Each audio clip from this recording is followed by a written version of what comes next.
Good tea. Nice house. Hello and welcome. This is Plomeek Vulcan Tea Time number 12.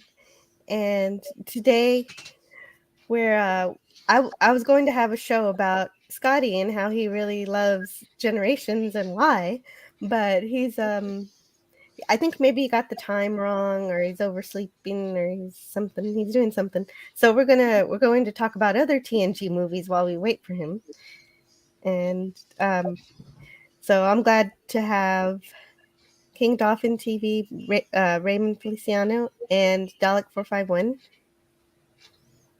to fill in the blinks to see if Scotty shows up. But we should have some fun anyway, because Raymond also likes a movie that a lot of people don't like, which is Nemesis. So.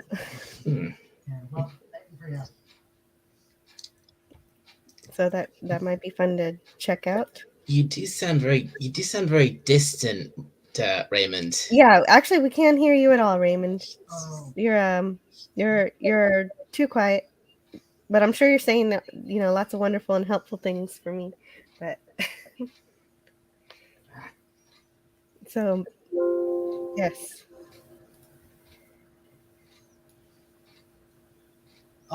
Give me a second. My computer went back onto my screwed up the speaker. So. Okay, that's fine. I can always say hello to the chat here. Okay. Hey guys. Mega Cropper says this could be spicy. Hopefully Scotty is having a few backstage. I don't know what Scotty's doing, but he's doing something. And Gorilla's Random Thoughts is popped in here and says he'll have to catch on the replay, and that'll be great. And and no, the Stream Elements is lying. It's not running. And so I still haven't tried to replace Stream Elements with Streamlabs, which is my goal to do that. And everyone should subscribe to King Dolphin TV. He's having some mic issues at the moment. And he's going to restart his computer. Also subscribe to Gorilla's Random Thoughts. He's got some he also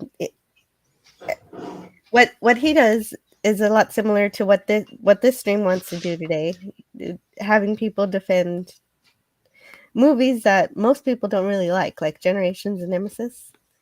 So he has a Thursday stream where he tries to defend something that everybody thinks is not so good. And also subscribe to Pop Culture Curator. For many reasons, he likes to travel around LA and look at different kinds of Hollywood things, screening locations. And also on Monday, he and I are going to review the animated series episode by episode. So we're going to review the 4th and 5th year of the missions of the Enterprise.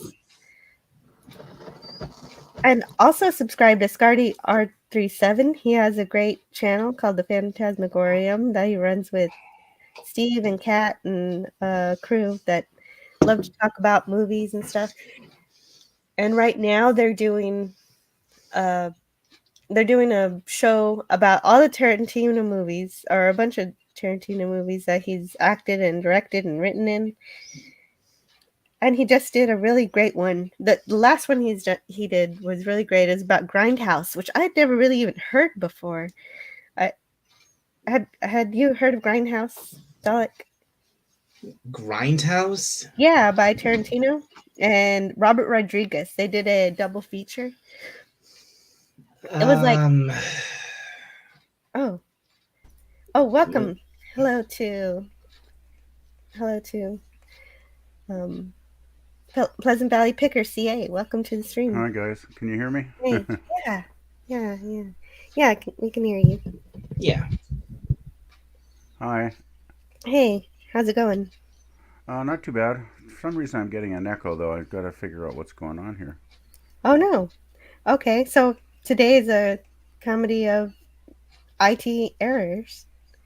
So we'll all figure it out, and it'll be I okay. just turned my sound off on YouTube, so maybe that should do it. Brilliant. Okay, that sounds like the right thing to do. Oh yeah, I'm still figuring all this stuff out. It seems like every time I got to relearn it. Yeah, it was weird, Jill. I went on. It was showing your your screen, like your thumbnail screen, Mhm. and I didn't realize you were on live for like 2 minutes until I checked it. I opened another window on YouTube and I realized, oh, you're already on. But it's weird. I didn't get the notification or anything. I don't know what happened there. Yeah, I don't know. I guess Scotty hasn't got the notification either, but I'm glad you did. Yeah, good old So, YouTube. Well, I mean, I that's just thought, gee, this is kind of like the thumbnail for quite a while, and it said live in 60 seconds, and so I waited a few minutes, and I thought, well, that's strange. So I just opened another window in YouTube, and you were on. So then I realized, oh, it's YouTube being YouTube again. Well, I've noticed that I'm still learning things too. I had the foresight this time to invite a bunch of people, so I'm really grateful for you guys Oh, well, showing I'm up. glad to Oh, get that's the sweet. invite, Jill. I mean, I didn't even know if you were going to be on, and then you were on last night in Clobby's chat. So I just thought, Yeah, well, I better ask and see, because I don't work Fridays these days, so it's perfect time to pop on. yes, and yesterday was Clobby's birthday, so happy Yeah. birthday to Clobby a day later. You know what? This is Clobby week now. Yesterday was Clobby day. Now it's just Clobby week. So Yeah, that was awesome last night when happy Doomcock Clobby popped week. on for a while. Yeah, he did. He did. He That popped was on for a unreal. while. Well, at first I was like, "Oh man, I'm getting tired. It's midnight. I better go to bed." But then Mark was like, "I'm gonna unbox my Star Trek stuff." So I was like, "Okay, never mind. I'm just gonna stay here."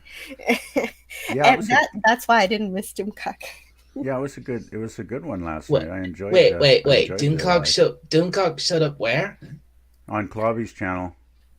On Clobbering Times? Yeah, Yeah, clobbering times. yeah, he actually came in and joined the chat for the panel for a while. Oh, I completely missed that. Yeah, for all of you out there who don't know who Clobbering Times is, he has the most amazing Saturday night Star Trek show. He Oh does, yeah, yeah. yeah. I'm looking And forward to that tomorrow.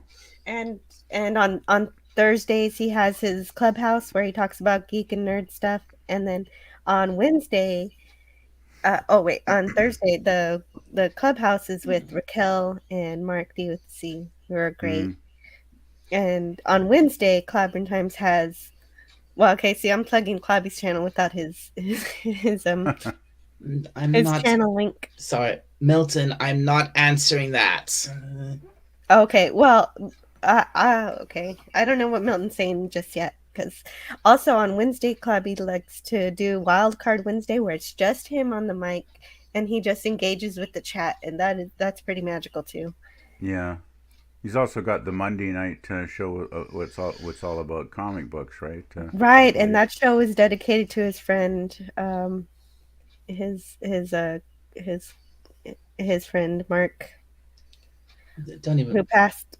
don't even bother asking what Milton's question is, Jill. It's just this thing he does to tease me. Okay. Well, there shouldn't be any teasing in the chat. Let me see what's going on.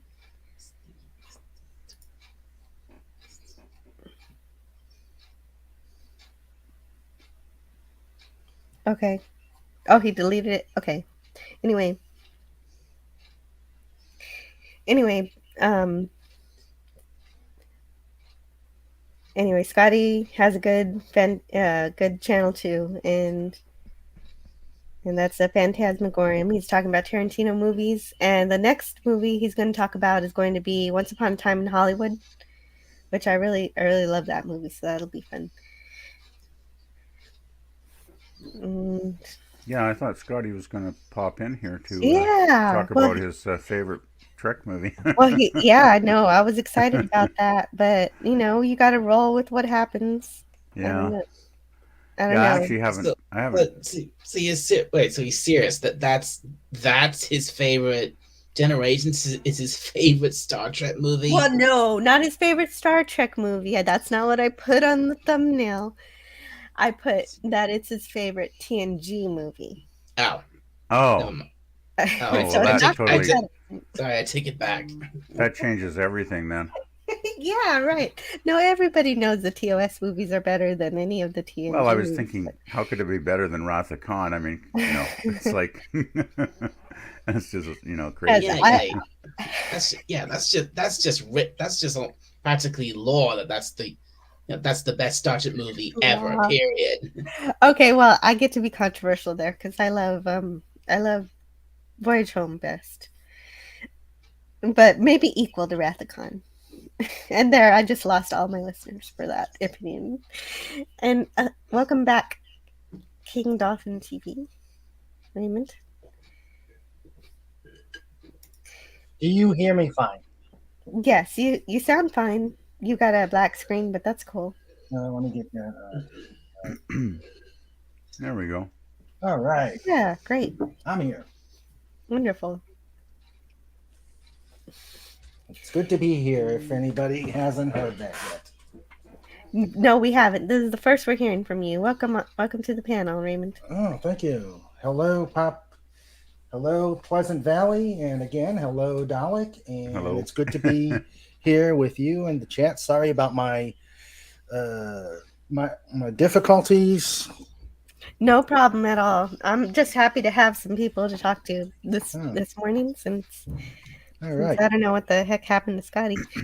Yeah, he's hasn't shown up at all. That's okay. We'll carry on. Yep. Onward and upward.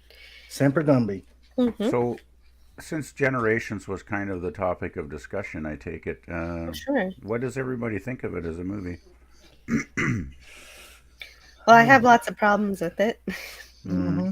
and I was going to go through them with Scotty here. Yeah, I guess we should maybe wait and give Scotty Yeah. a bit more time. Well, that's to why show up. we had the idea to let Raymond tell us why he loves Nemesis. Yeah.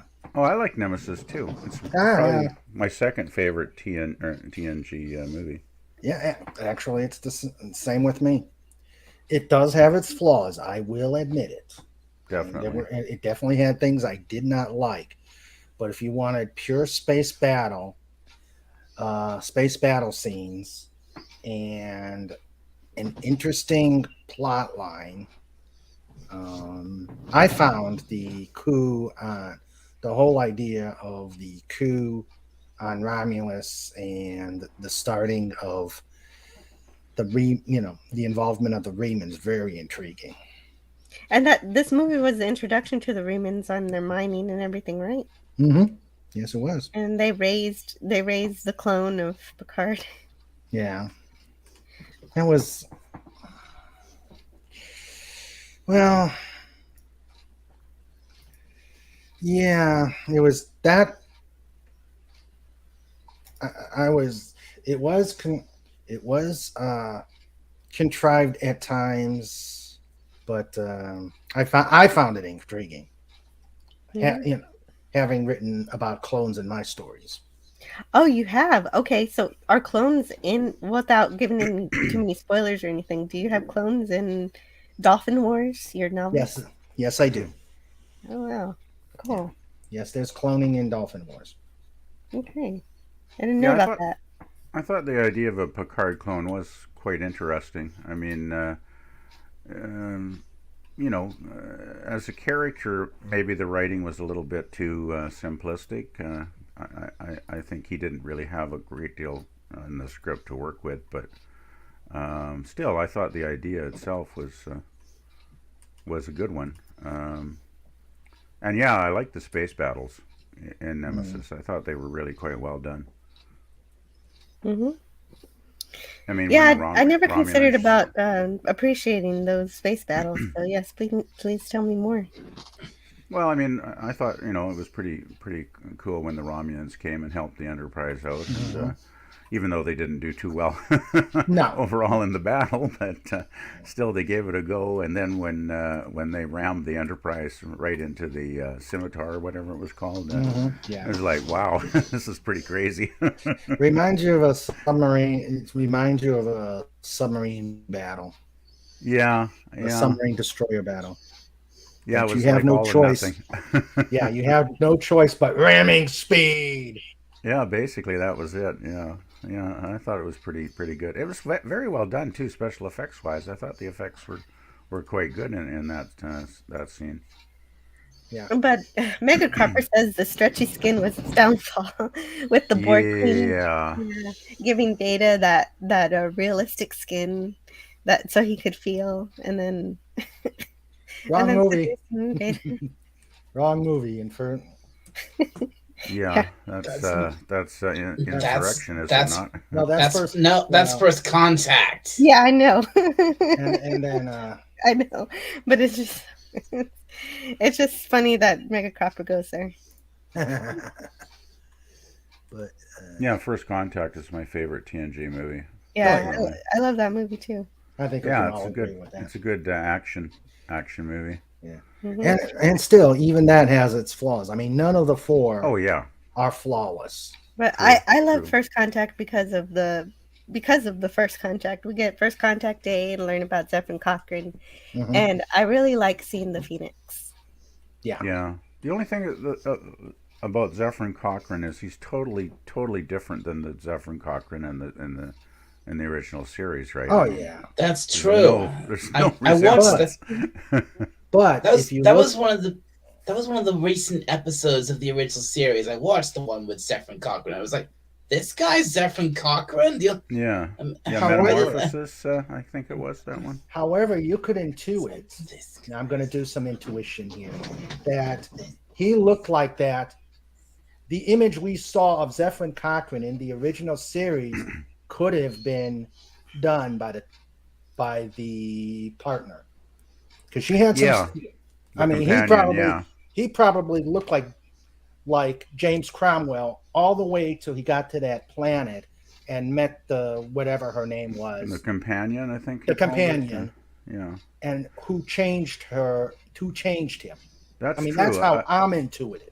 Yeah, I'm I'm thinking, isn't there a line in that episode where he says, I was old, I was near death, or I was ready to die, or I believe something, so. when he landed on that planet and then the companion rejuvenated him, basically, Mhm. I think. Exactly.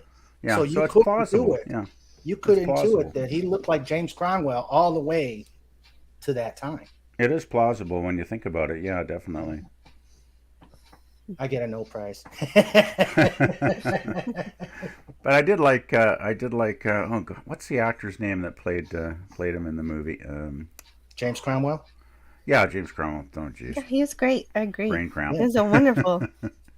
He's good in the movie, like because he's got that humorous element, right? Which is another part of the movie I like is it doesn't take itself totally seriously. It's like it has fun with itself, kind of. Because I mean, let's face it, the scenes on the planet they're some of it's pretty goofy humor. Oh yeah. Right, and I love the TNG crew who are impressed with seeing Zephyr, like Barkley. Yeah. Fanboys. Oh boy. Yeah. And hello in the chat to Milton Knowles. He says Data was cool. He had an orange cat. Yes, an orange cat named Spot. And I used to watch it when I had an orange tabby. Or an orange Yeah, I like tabby cats. They're cool. You're talking about Spot. Of course. Spot. Yeah. His little kitty Spot. The cat. Which is the most weird name to give a ginger cat.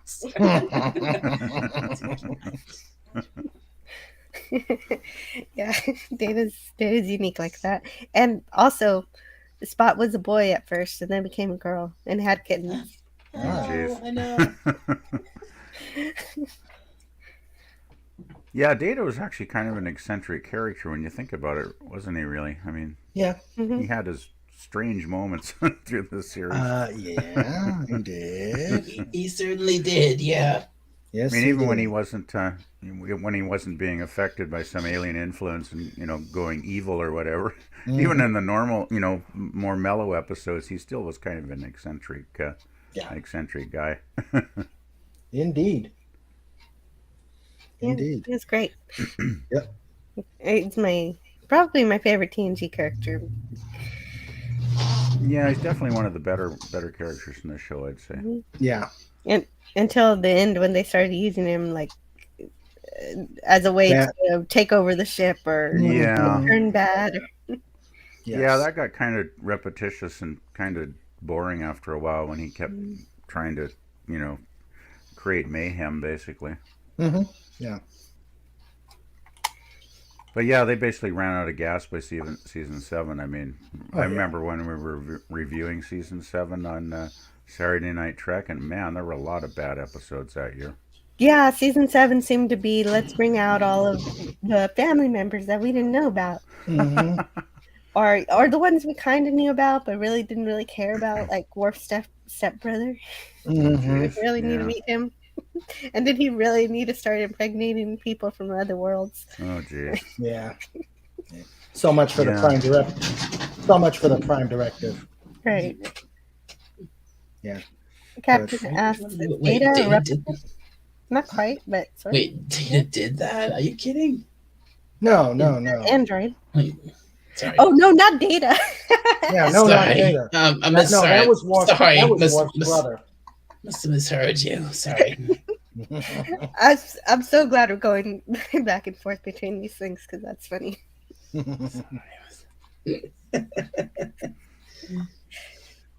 No, I forget Worf's brother's name, but yeah, he did that. It was kind of a Russian sounding name, wasn't it?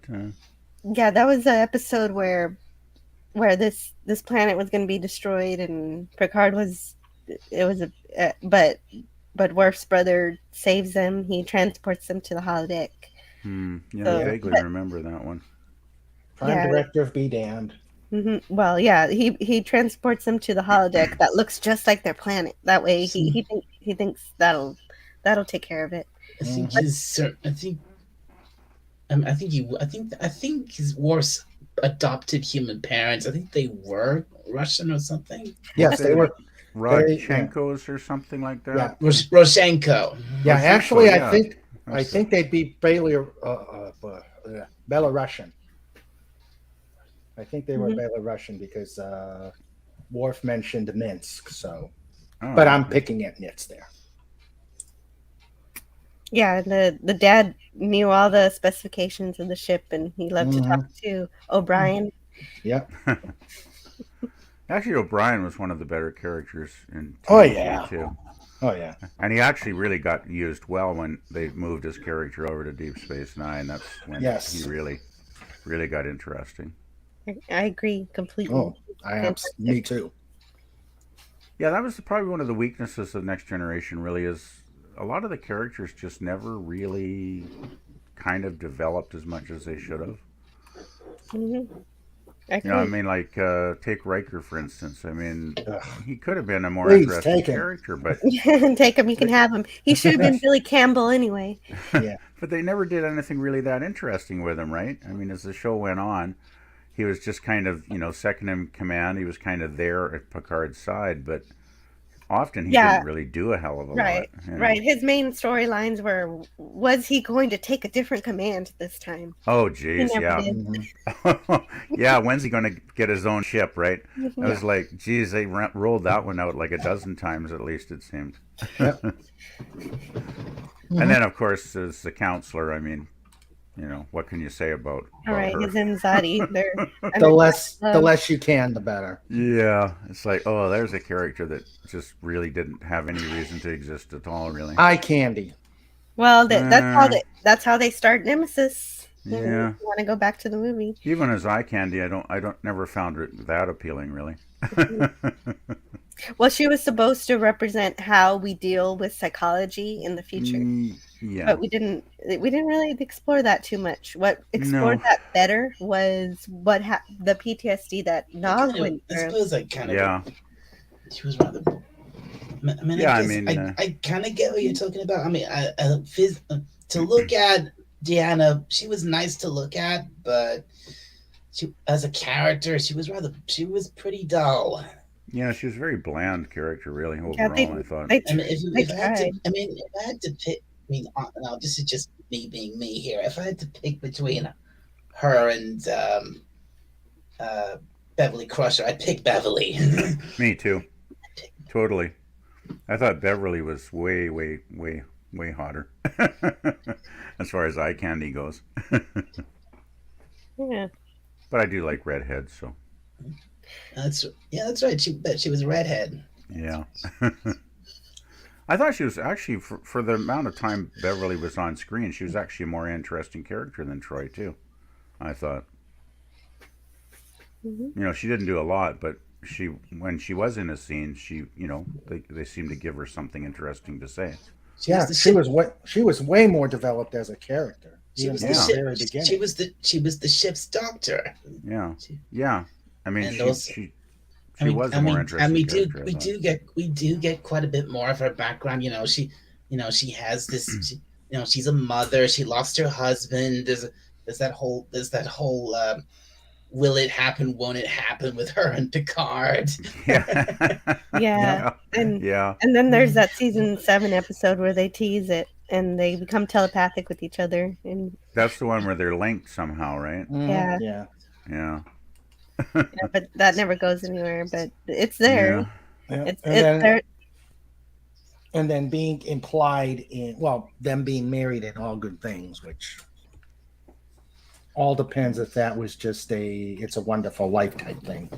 Right. Yeah. Because it goes back and because it gets and that's changed. Well, you've got that different supposed realities, right? future So- time of in all good things. She was his ex-wife, wasn't she? Yeah, All Good Things is a potential future for TNG. Mm. Still, All Good Things was probably one of the best episodes of season 7, really. I think right. And actually, Scotty would probably actually say his favorite TNG movie is actually All Good Things. So I might have messed up on the thumbnail. I would not disagree. Yeah. All good, really? Yeah. Mm-hmm. Come out, serious. His favorite I mean, I episode might have to fix is the thumbnail for that. Yeah, at least they went out with a good episode anyway. Oh, come on. We surely everyone can agree the best episode of TNG was Best of Both Worlds. Oh yeah, I mean, Yeah, I'd say so. Oh Part one no, we're especially. just talking season 7, Dalek. Yeah, right. No, I was just mentioning movies, but you're right. Sorry. Yeah, Best of Both Worlds is great.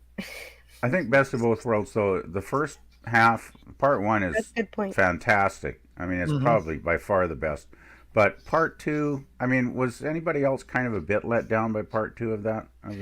Bird of Prey Kinda. 5 would agree with you, yeah. Kinda, Yeah, yeah. it was good, but it wasn't nearly as good as the first half, I thought. Mm-hmm. Yeah.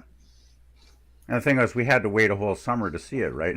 Oh, that's true. Back That's in true, those it was. days, there was no binge watching. You saw one episode a week, and that was that. Yeah, so true. But yeah, I mean, waiting all summer for this cliffhanger to find out what happened, it was like, oh man. Yeah. But yeah, it was the peak of its popularity probably around then. I mean, it really was hitting its stride. Yeah, What right. other episodes? Any other episodes that come to mind that are among the top, say the top 10? Oh, hello in the chat to Scotty R37. Oh, I it's was finally arrived. about to talk about all of Best of Both Worlds, but it's Scotty's here. We're going to be having a good. Time to retract. Yeah, we're still waiting. Yeah, right. Yeah, come on No, in, but- Scotty. Yeah.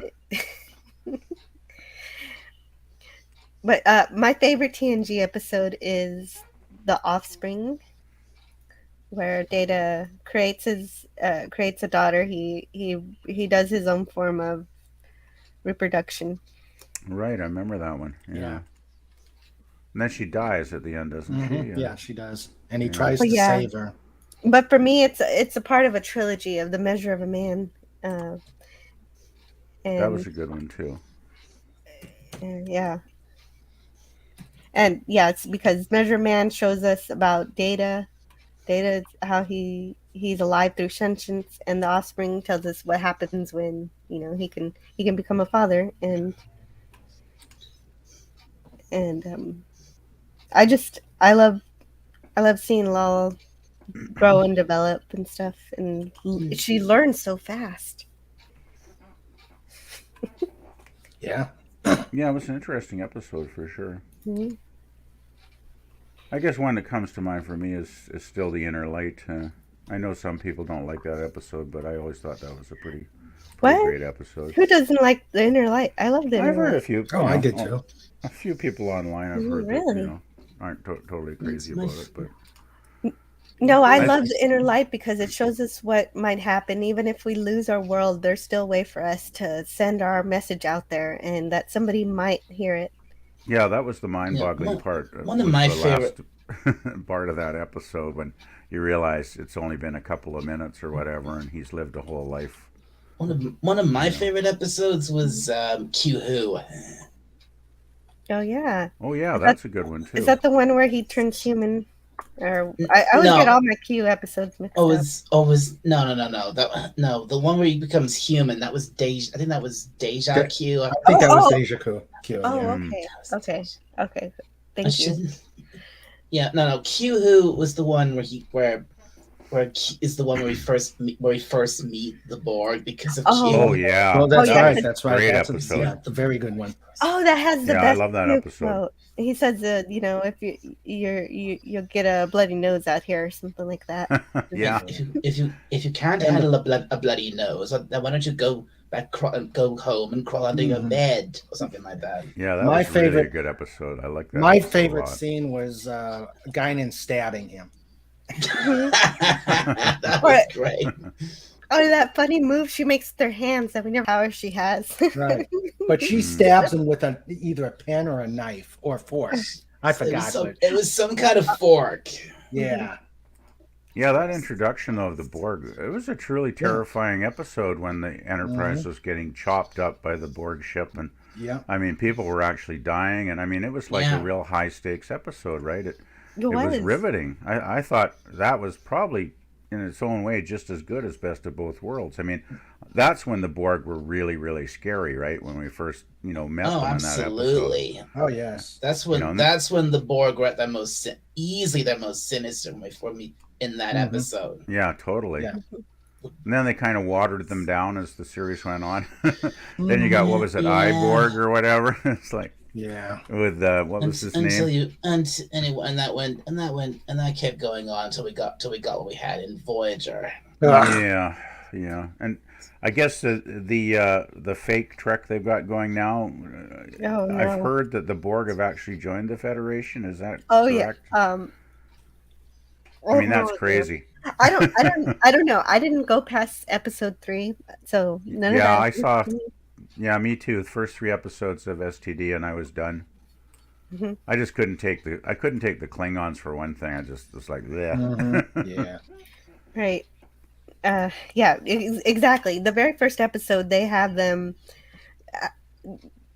flying around the ship where they have dead Klingons, like a funeral ship. And Klingons would never do that. They think that the body is just an empty shell and that the true warrior has already gone to Sovacor. So why would they have a ship of dead Klingons? Yeah, exactly. Yeah. Well, there's no respect for canon at all in the fake Trek shows. I mean, no respect at all. Yep. Oh, and hello in the chat to ScottyR37's. Glad to have you here. Okay, Scotty. Okay, Scotty, where are you? You're supposed to be like Scotty, where are you? The guest of honor here, and you haven't shown up. Hey, you know what? He probably needed the sleep. It's okay. Hey, I needed the sleep too. I set my alarm and got up early today just so I could be here. Oh, yeah, I appreciate that. Sleep is overrated, as Lenrod says. Yeah. So. Yeah, I'm glad we're doing Deep Space Nine on Saturday Night Trek now, though. That's, I think, a much better show than Next Generation. Right? Oh, yeah. A better characterization, definitely. Yep. And it took It took me years before I ever really seriously watched Deep Space Nine, because I think I was basically going off the opinions of my for a long time. I was going off the opinions of my dad because he didn't really like Deep Space Nine that much, and I think it was only very recently that I think it was only like a couple of years ago I actually properly watched all of Deep Space Nine. Did he finally watched it? No, I did. Oh, you did. Oh, you did. Okay. Well, I think he probably would have liked it if he had made it to the Dominion War, because that's usually. Yeah, that was. I think that was where it really started all coming together. Mm-hmm. That's its magnum opus of the whole thing, Yeah. because Deep Space Nine is good from the start, I think, but at first it tries to act like it's a spaceship. I wouldn't say that. Season one was pretty bad. Well, honestly, I've been rating them on Saturday Night Star Trek, and I've been giving them all about a B. And yeah, I've been finding really. season one that we've reviewed so far. There's more good episodes than I actually remembered when I went back and sort of reviewed them again. Like, I mean, there's a few clunkers like the Alan Moraine or whatever. Oh God, no. Move on. Oh, I said the A word. Oh no. Move on.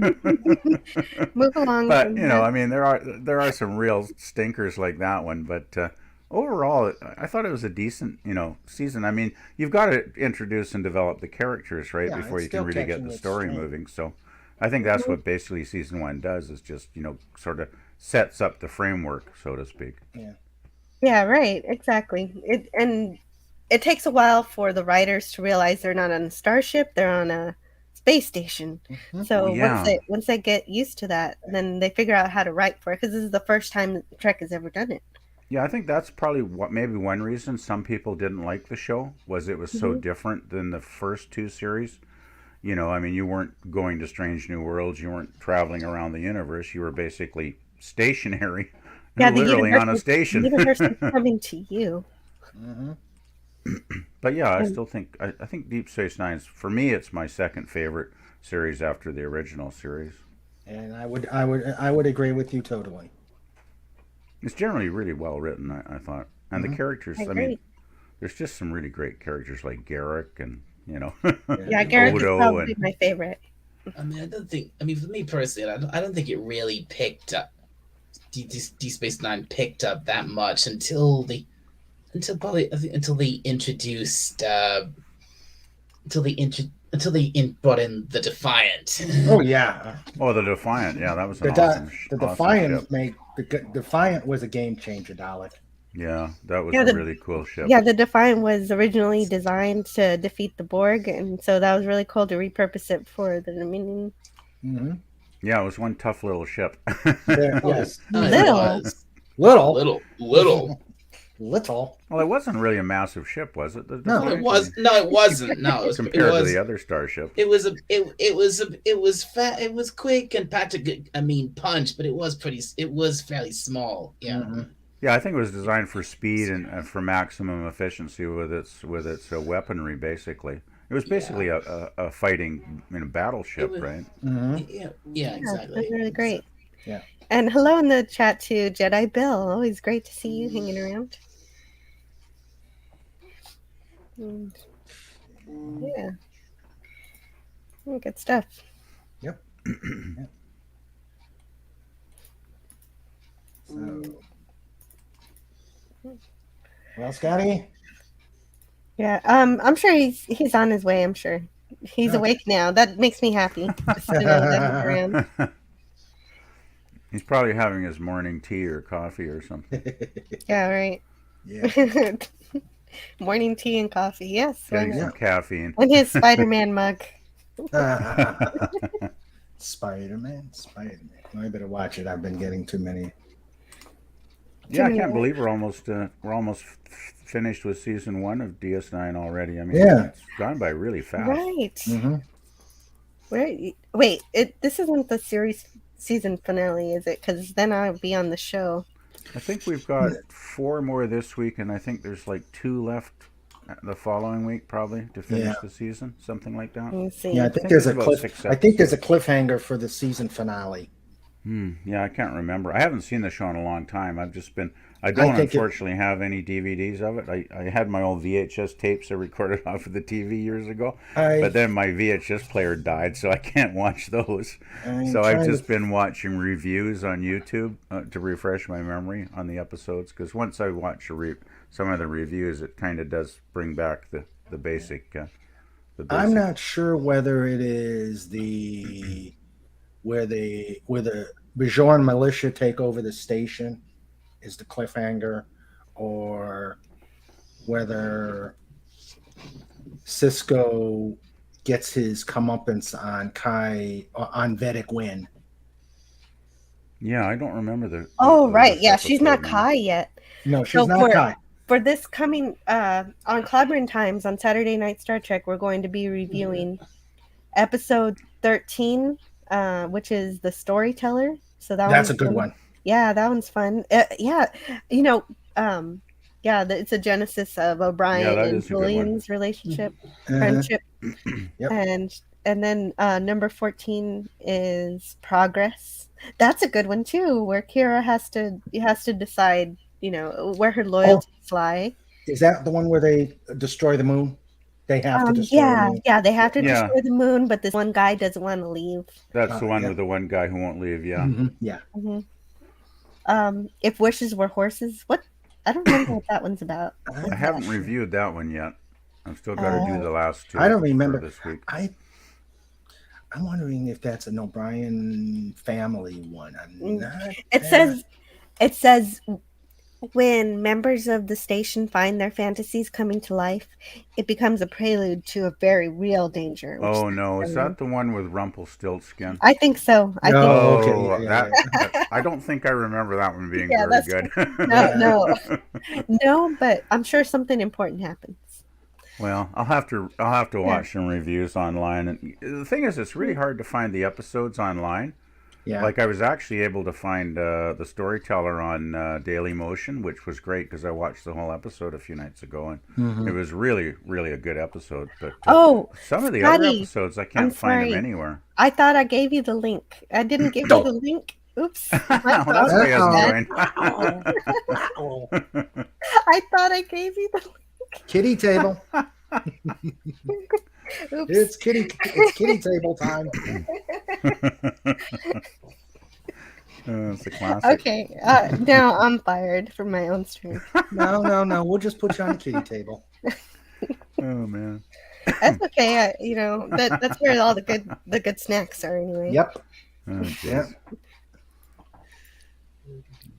Well, I'm done.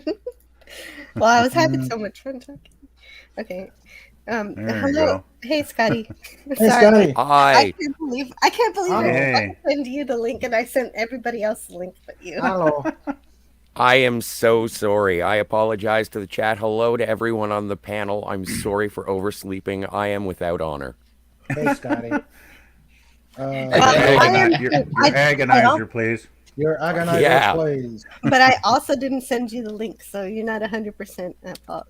No, I am, Jill. Don't even remotely try it. If I had coordinated myself better, I would have been on time. But thank you so much for having me here. This is great. And you know what? One of my favorite things is waking, baking, and talking about Star Trek. So let's get to it. We've been doing it all morning, and it's been wonderful. Yeah. And you and I agree on lots of things, so I thought it might be fun to go over something that we don't agree on, really, which is your favorite. I know that you say your favorite TNG movie is All Good Things, but your favorite TNG movie that is actually a movie is Generations, right? That is correct. So, defend yourself. Yeah. For your review.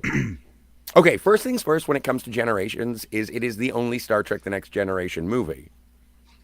every other movie is the Captain Picard, or sorry, the Patrick Stewart, because you reminded me, Jill, when Picard came out, it's not Star Trek Picard, it's Star Trek Patrick Stewart. And Right. First Contact, Nemesis, and Insurrection, all three are Star Trek Patrick Stewart. No, you think so? Well, Star Trek Generations is actually Captain Picard. it's definitely a different Picard in the movies, but I just figured that's an offshot of having a movie where they want to have more action and they want to change Picard's nature to be a little different. But he is thoughtful, and you guys were talking about Best of Both Worlds and how you had to wait for the whole summer before Best of Both Worlds Part 2 came on. And then you started talking about your favorite Next Generation episodes, and the one that popped into my head was Family, the one right after Best of Both Worlds Part 2. Only episode of Star Trek Next Generation that doesn't have a bridge scene, but it's also the one where Captain Picard sort of drops his emotional guard with Robert, and it is touching. And I get echoes of that in Generations, oddly enough, when Robert and Renee die in a fire. Okay, but we don't see them, and we don't. It is more like it's just being told in the background. Would you be happier if you saw Renee burn to death? No, I I wouldn't think be it would have happy. been more. It would have been more meaningful though if it was actually on screen. Or at least show the house. Well, see, I think that they showed the house.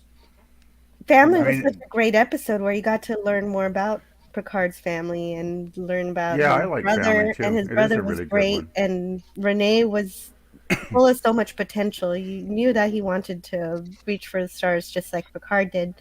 And then for Generations, you just kill him off within the first few minutes, just basically just for a dramatic effect. effect. Well, it's Yeah. like a plot device, right? Yeah.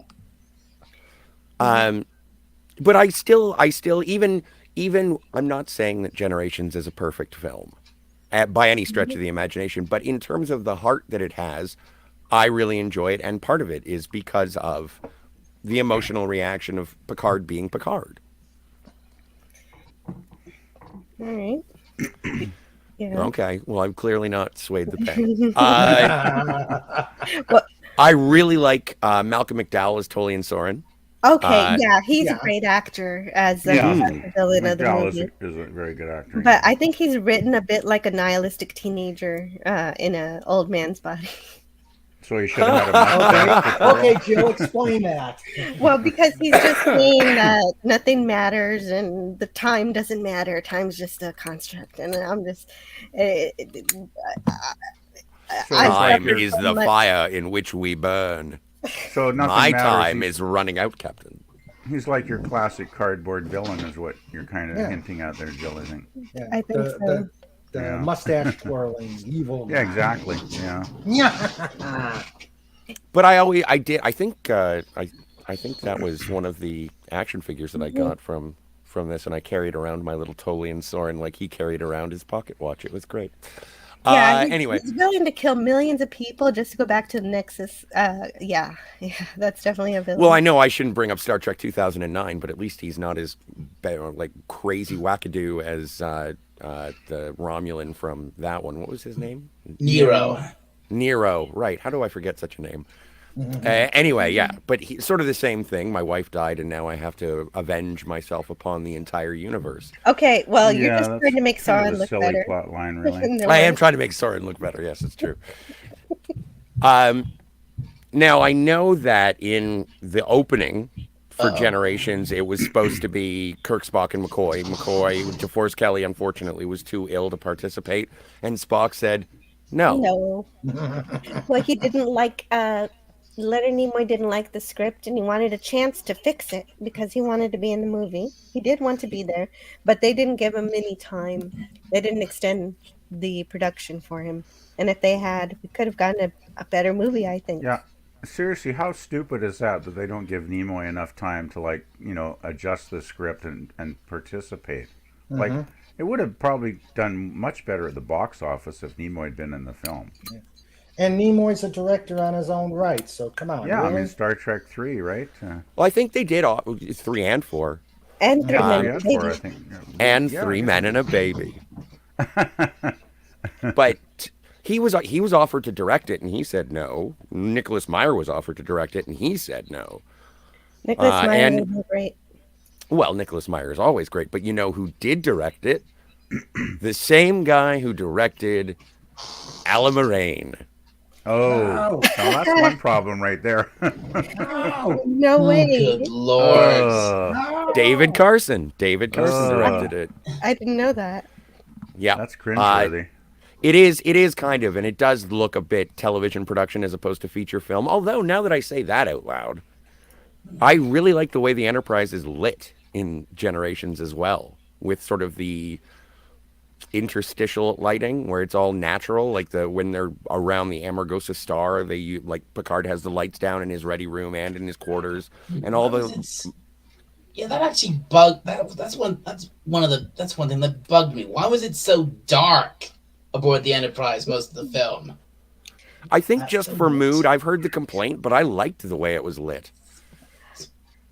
I was fine with the opening scene of Generations. I loved it. I loved seeing Scotty, and I loved seeing, in lieu of Sulu, I liked seeing his daughter because, you know, like all kids, it really helps to mark the passage of time when you see how much they've grown. Mm-hmm. And of course, I love seeing Scotty. Mm-hmm. Of course, not me. Scotty, I can't change the laws of physics. That's Scotty. The number one best Scotty. The best Scotty. The best Yes. Scotty, The only Scotty. You're only the second best. I don't know. After today, I'm probably third. I don't really know that many Scotties, so Oh, good. Then I can hold my title. Great. But right. Exactly with Leonard Nimoy not wanting to be in it, he said you could just give my lines to anybody else. So they did. They gave them to Scotty. Right, and I'm glad that he had him. I would have loved to see more Scotty in this film. I don't know how they would have done it, but maybe throw him. But with Chekhov and Scotty's reaction to Kirk, being blown out of the Enterprise B, I thought that was sort of it was touching, even though you knew it was kind of a bait and switch that Captain Kirk wasn't going to be dead at the beginning of the movie, but it was sort of like, well, that was startling. It's kind of like when they kill Spock at the beginning of Wrath of Khan, not to compare these two films at all, but sort of a fake out. That it's like, he's dead. Right. We can get on with the rest of the movie. Mm-hmm. And or the beginning of Search for Spock when a Vulcan comes in with the hood, you think, oh man, Spock is here, but it's just his dad. That I never thought that. I never thought that Sarek was Spock, but it would be so funny if in the Search for Spock in the first half an hour he just like shows up and he's like, "You don't have to go looking anymore, guys. I'm right here." Well, that would have kind of ruined the movie. Yeah, would have. No, it's just shorter. The Search for Spock found him. Okay. Oh, jeez. But yeah, and so it is that sort of emotional core as opposed to the member berries and the jangly keys of references that I enjoy. Whereas the other three, I like them. I'm not saying they're except for Nemesis, but like I like Insurrection and First Contact. Oh, but... Insurrection! Oh, really? Oh, I can't stand that movie. Oh, I hate Insurrection. It bored me to death watching that film. Well, it has that. Why does this exist? Data is bad trope, and that too. Yeah. Oh, please. Yeah, but if all you got to do is stand it shoulder to shoulder beside Nemesis and be like, so there's two days now. I like Nemesis way more. Really? Oh, that baffles me. Twice as good a film as Insurrection was just a total bore. Nothing basically happened. It was all tropes that had been examined, years before in TNG and stupid episodes. Singing. And stupid singing. I am the very model of a modern Major General. Oh, God, singing. not that. I mean, the space Gilbert battle and Sullivan. Anything with Gilbert and Sullivan, I'm out. Yeah, they would. Never liked them. Yeah, they were chasing Data down to the surface of this planet, and they were and Picard starts singing. Oh, a British tar. British tar is a soaring. Awful. Oh, yes, it was. That. Yes. It was better than a car chase in a Star Trek movie, though. I'd rather have completely a car chase. flagrantly disregarding the Prime Directive in the middle of the movie. Hey, Worf, you got a gun? Start shooting these aliens. And we found also, another data, and it's not lore. Sounds good. Moving on.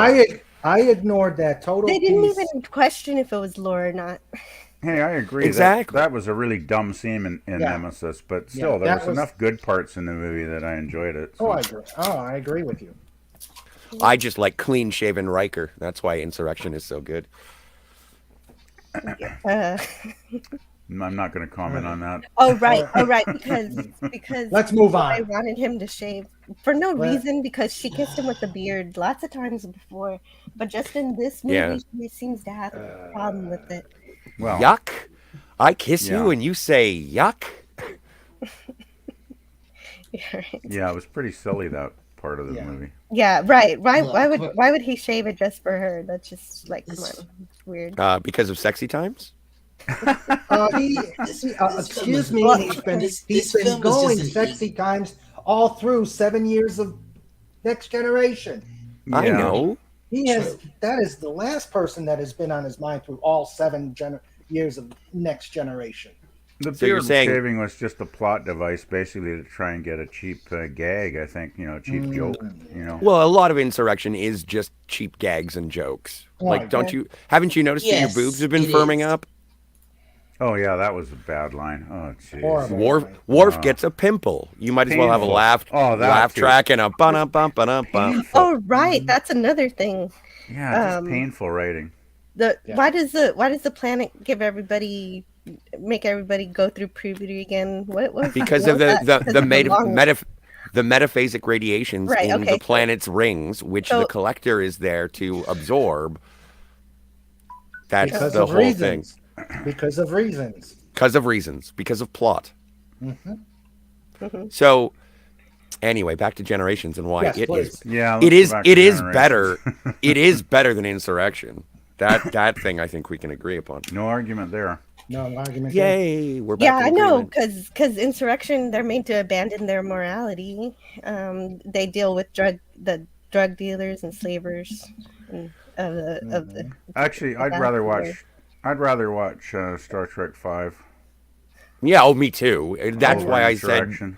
Well, that's all why of the TOS that's why I said. Yeah, all the TOS movies are better than all the Next Generation movies. Well, no, I wouldn't agree with that. Star Trek Really? 5. I'd put First Contact higher than Star Trek 5. I think actually. That's fair. I'm not gonna dig my heels in the sand for that. But when watching First Contact, the older I got and the more rewatches I've had, I like the Zephram Cochrane stuff better than I like the Borg stuff. Mm-hmm. I like them both. Fair enough. It's all good, Mm-hmm. It's a nice balance, right? You got the action scenes, you've got the comedy on the planet with Cochrane. It kind of, I think, works off each other quite well. It sort of balances the film. So. Mm-hmm. Oh, I agree.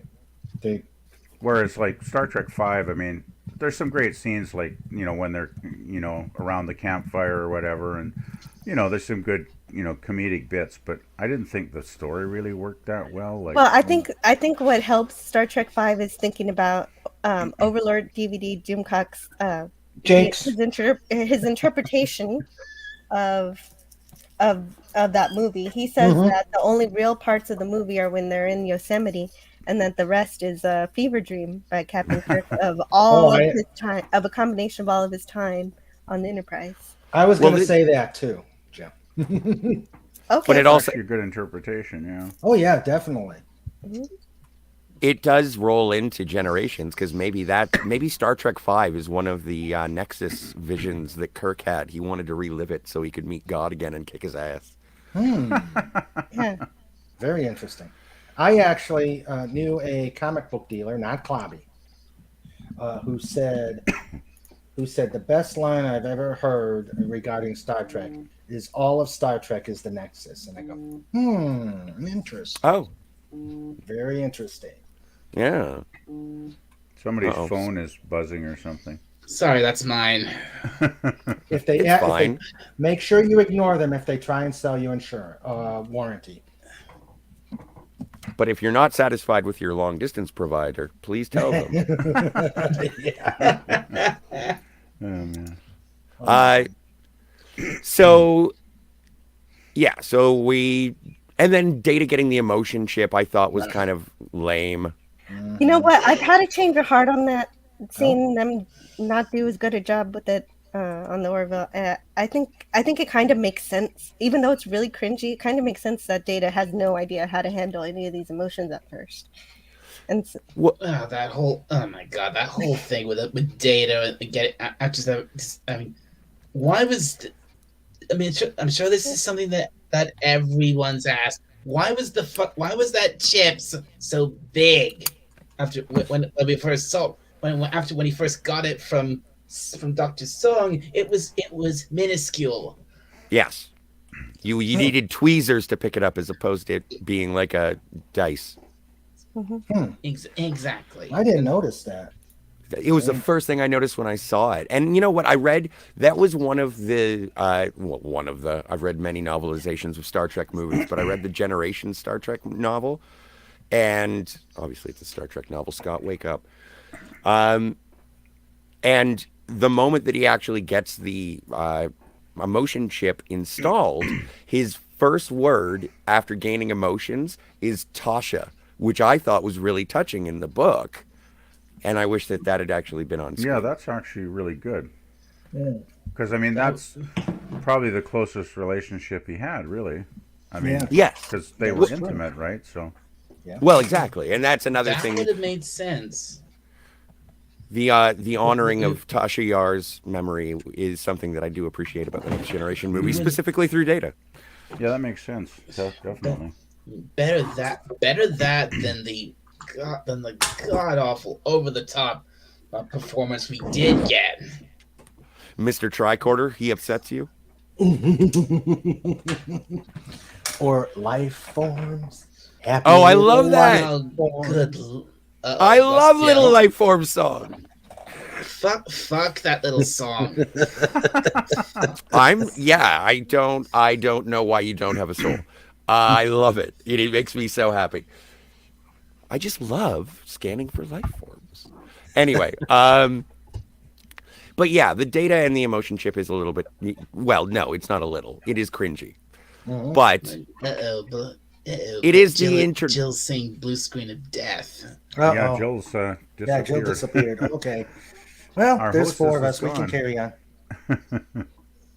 Well, she's going to disagree with anything I say about Generations anyway, so we can keep going. Yeah, but I was wanting to hear Jill's opinion, though.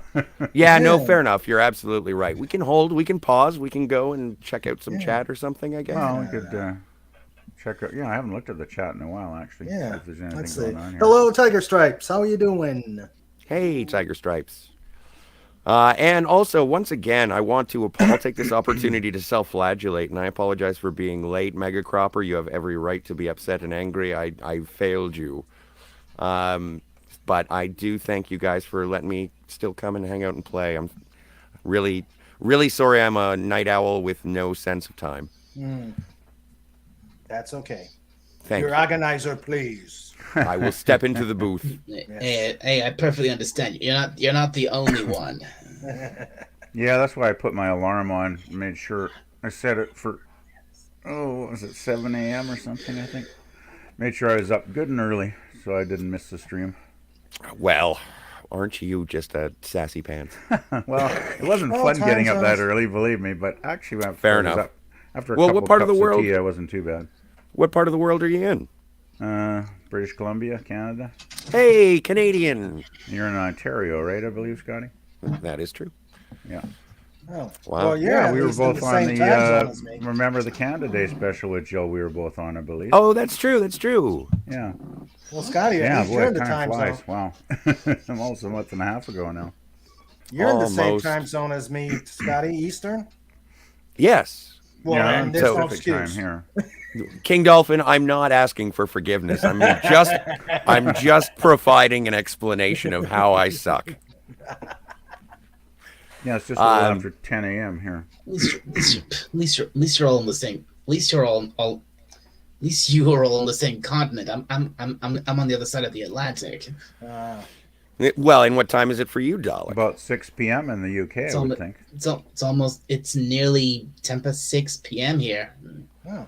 Yeah. Did you oversleep? Because that's late.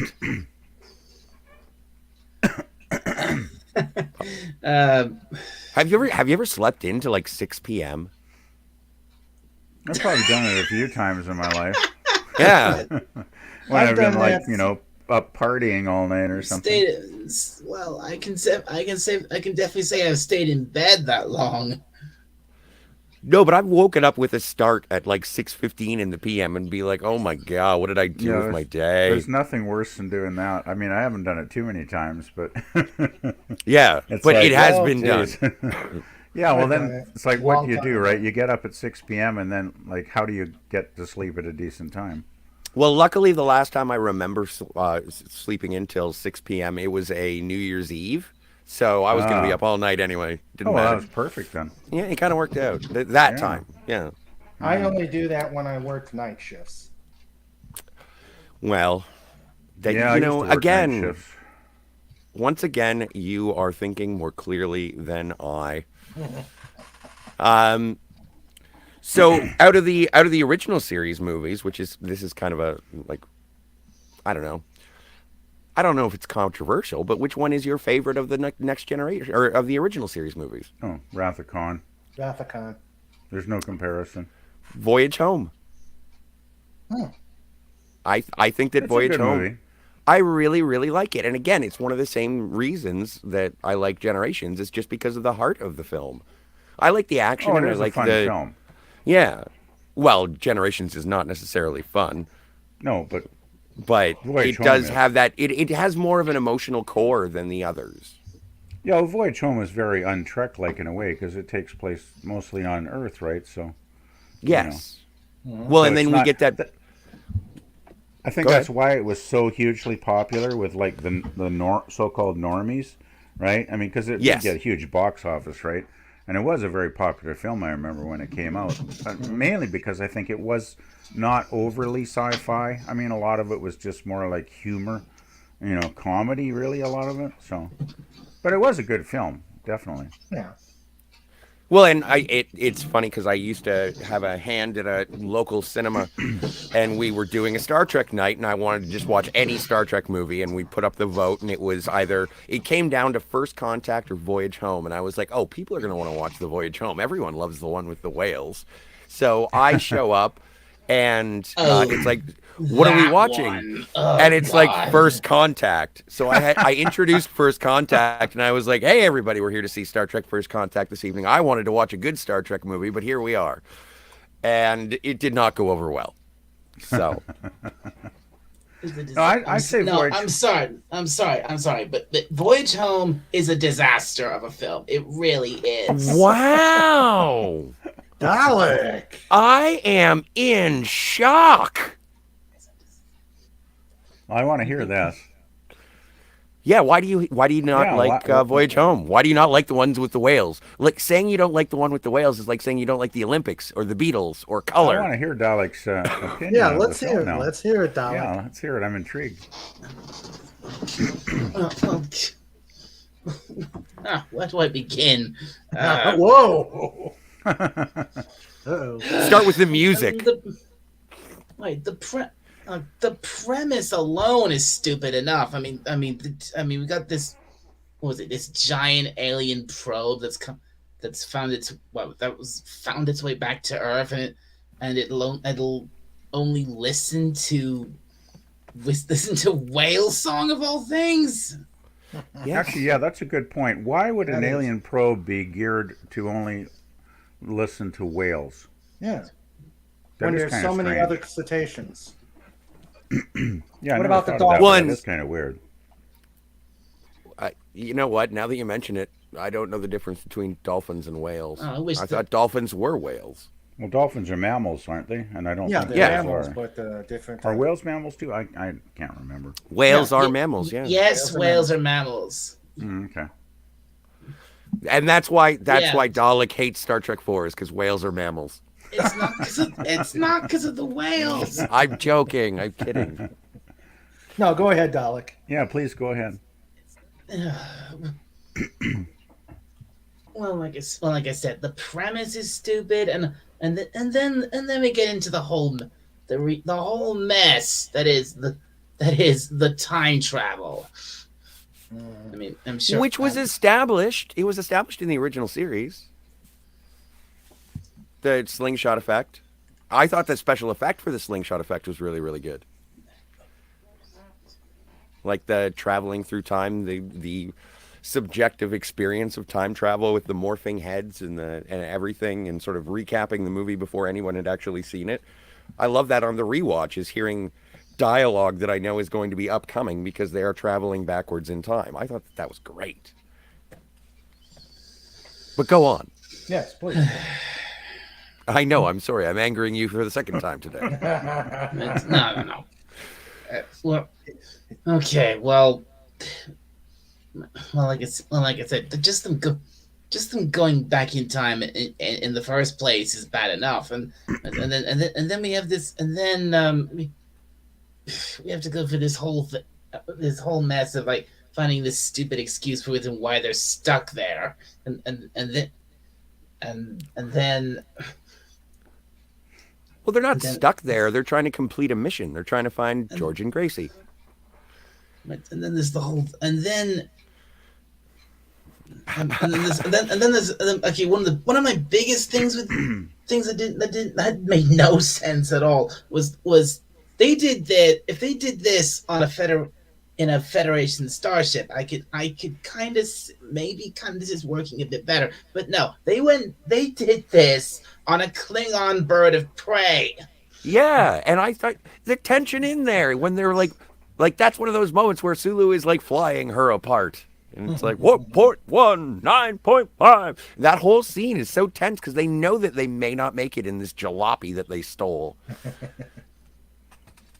And yeah, and I mean, yeah, again, a bird of prey is that you see it on, you see this thing land on Earth, and you see how big it really is, and it really isn't that big. It's real. It's like one of the.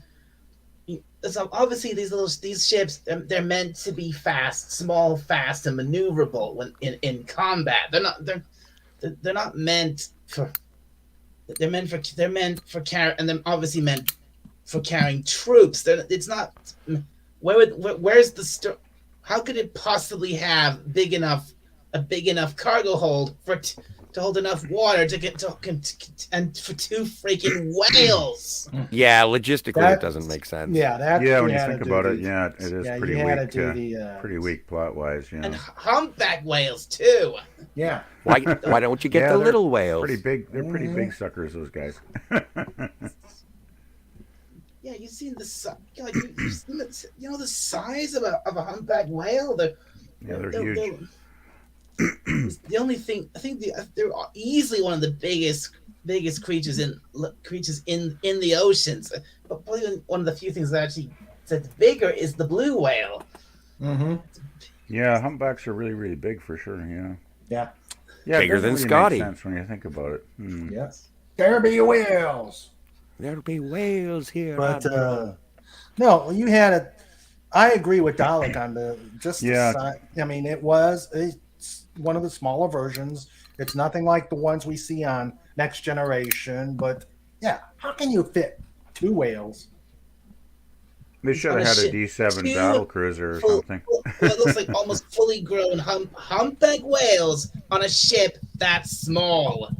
Especially since she was pregnant. So yes, they were fully grown. Well, they are not the Hellier whales. Wait, one of them is pregnant? Gracie was pregnant. How do you know? No, it was in the movie. Spock said it. Well, no, and then Spock says Gracie knows. Meld, right, with the whale and. See, and that's another nice little touch that sort of gets thrown off as just a casual reference. Spock mind melded a whale. Yeah, that's true. Is there anything he can't mind meld with? After a Horta.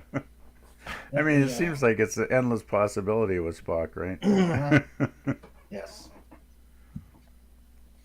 But okay. Yeah, there are some. I want to hear the end of Dalek's.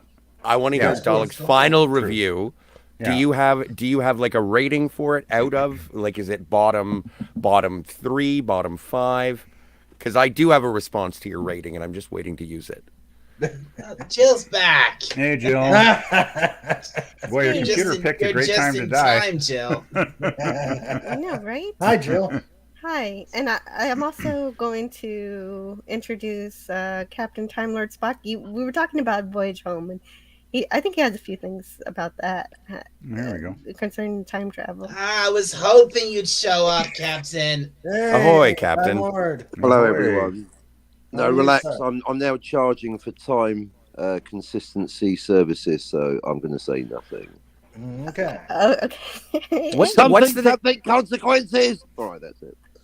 the Bureau of Temporal Affairs? The consequences Captain, of bringing 2 whales and a best of biologist in the future. I just Yeah. poor Edith. Just 2 words for the real Trek fans. Poor Edith. They spat in her face. Well, she had to die, or else the world would have plunged into chaos after World War II. Exactly, because something consequences. But now stealing 2 whales is meaningless. They spat in Edith's face. Well, but in comparison to the Earth being destroyed, yes. Exactly. That's the valid. See, that's the valid answer. Jill with unassailable logic, the best logic. Well, and then also referring to Star Trek IV, when on Earth, when have humans ever been logical? That's right. Right. Humans make logical decisions. And illogical decisions, rather. Yeah. They do. To Oh, no, hunt a it's not the species behavior to of the extinction human. is not logical. It's not the behavior of the humans in Star Trek 4, it's the behavior of physics. Yeah. Okay. Well, that's what I love about Star Trek 4 because, we get to see real science fiction going on here because we have Dr. McCoy in a hospital commenting on how everything is medieval and showing and giving the pill to that lady who and she just grows her kidney back, and that's just a wonderful moment to me. Boy, that would be handy. Right? and Scotty trying to talk to the computer. Oh, that was a you good can do scene. now. How do you know he That didn't was a good invent the scene. bloody thing? Alexa, look up a... don't worry about it. Oh. Now I've got Ava Delush on all of my screens.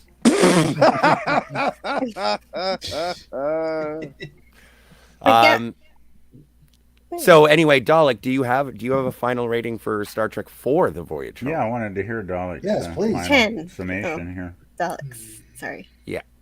No, Jill, you and I agree. Mhm. Dalek.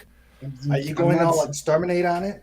Hello, Dalek. I'm thinking between not 1, but definitely between 1 and 5. Whoa. Well, a double dumbass on you. That's a joke. I just wanted to say that. Someone had to say double dumbass on You you. did. Thank Oh, you, that's Scotty. a nice one. Sorry, the whole Yeah, it was a nice thing, one. the whole time, the whole thing, them going back in time in the first place is one thing, and then get to the whole thing with stealing the whales. The whole movie falls apart. Well, no, the logistics of actually beaming up that much water in whale doesn't make sense for the size of the ship. I agree. No, it doesn't. Unless, they just needed the whales to come up to talk to the probe, and that was it. And then they could put them back. So Yes. maybe they could do it briefly. Put them back into which timeline? I don't know. Send them back to Star Trek Into Darkness, and that way it'll make sense when the Enterprise rises from water. There's another film I hate. Ugh. Well, that one's no good. Yeah. Oh, that's Remember, the the worst. That's sequel the is worst. the comic book. Well, The there's some sequel- hope for you yet, Scotty. Thank the you. sequel to Star Trek 4 is the comic book Debt of Honor. Comic book, it's a different medium. It's not canon, surely. Although there is a novel called Probe, and it's sort A of just, novel, that's not canon either. it's really fun though, because it does sort of what happened after the probe left Earth. Because it's fun, Jan. Get it? Right, it's because it's fun. Absolutely. Jill went to Applebee's. Yeah, I went to Applebee's. I'll be back in 3 hours. Imagine if I did that. I'll just start the stream. I'll be back in a bit. I'll see you guys. So did your computer overheat or something, Jill? or- Yeah, I think it overheated.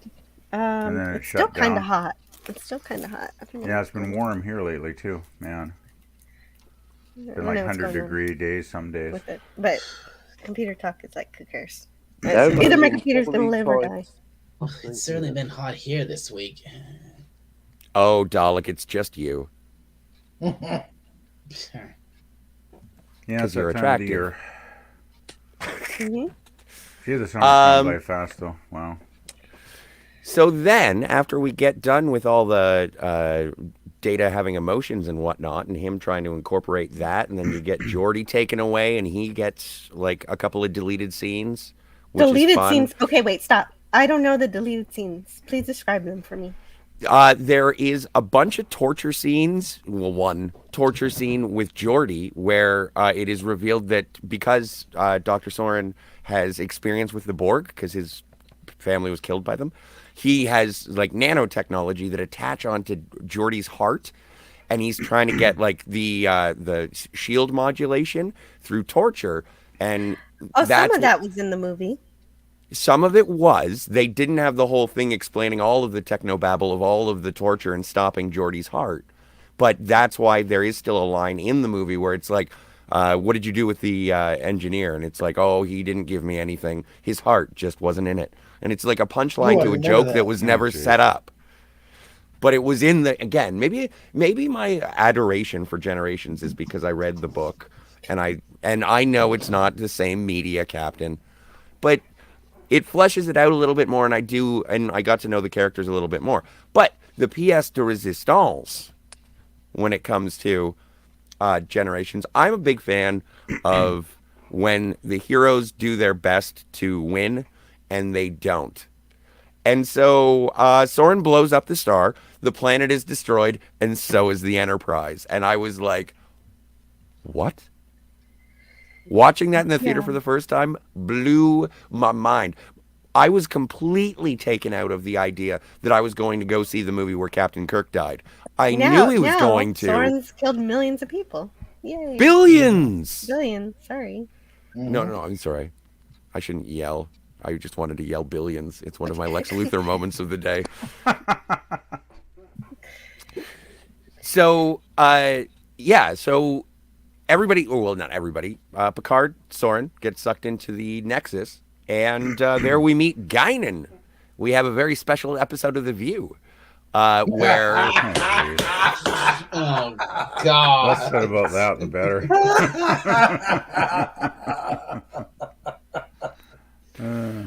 What do we got? Something going on? I had that view. Nice. Oh, did we didn't get to the Giraffe Sisters yet, did we? Here we are. Merry Christmas. Oh, there we are. I have sorry, I just heard what you said. I have a picture of The View. That is awesome. You know, my biggest issue with it is the crash scene of the Enterprise, and I said, why are they redoing Lost in Space? Oh yeah. Every time you saw the Jupiter 2 crash, it was Generations. Or every time you saw Generations, it's the Jupiter 2. You know what? I have to concede that. That is absolutely correct, because I do remember I remember thinking that at the time. Mm-hmm.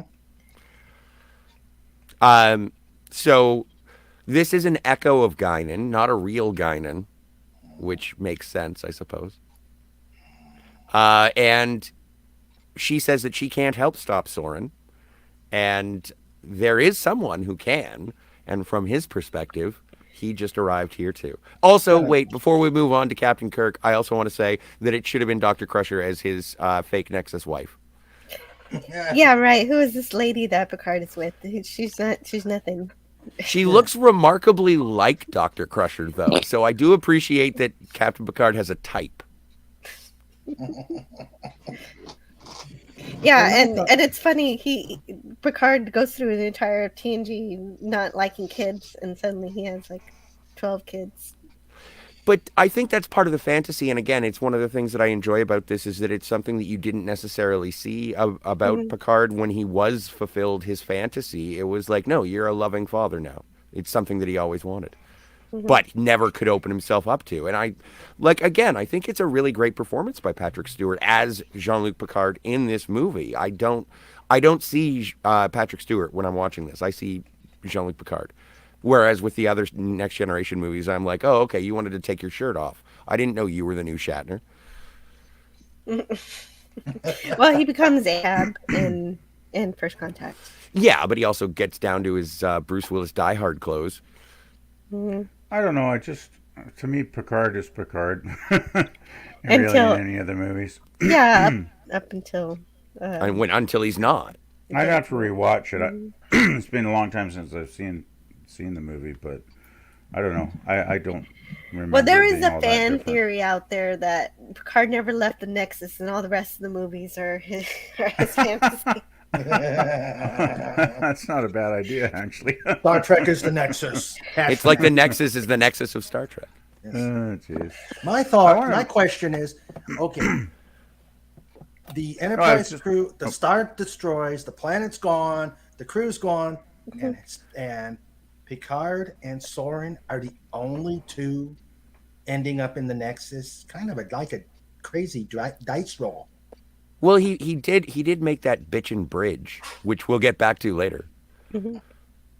Like he did make sure he was as high as he possibly could so he could reach up dramatically and grab the Nexus by its tail.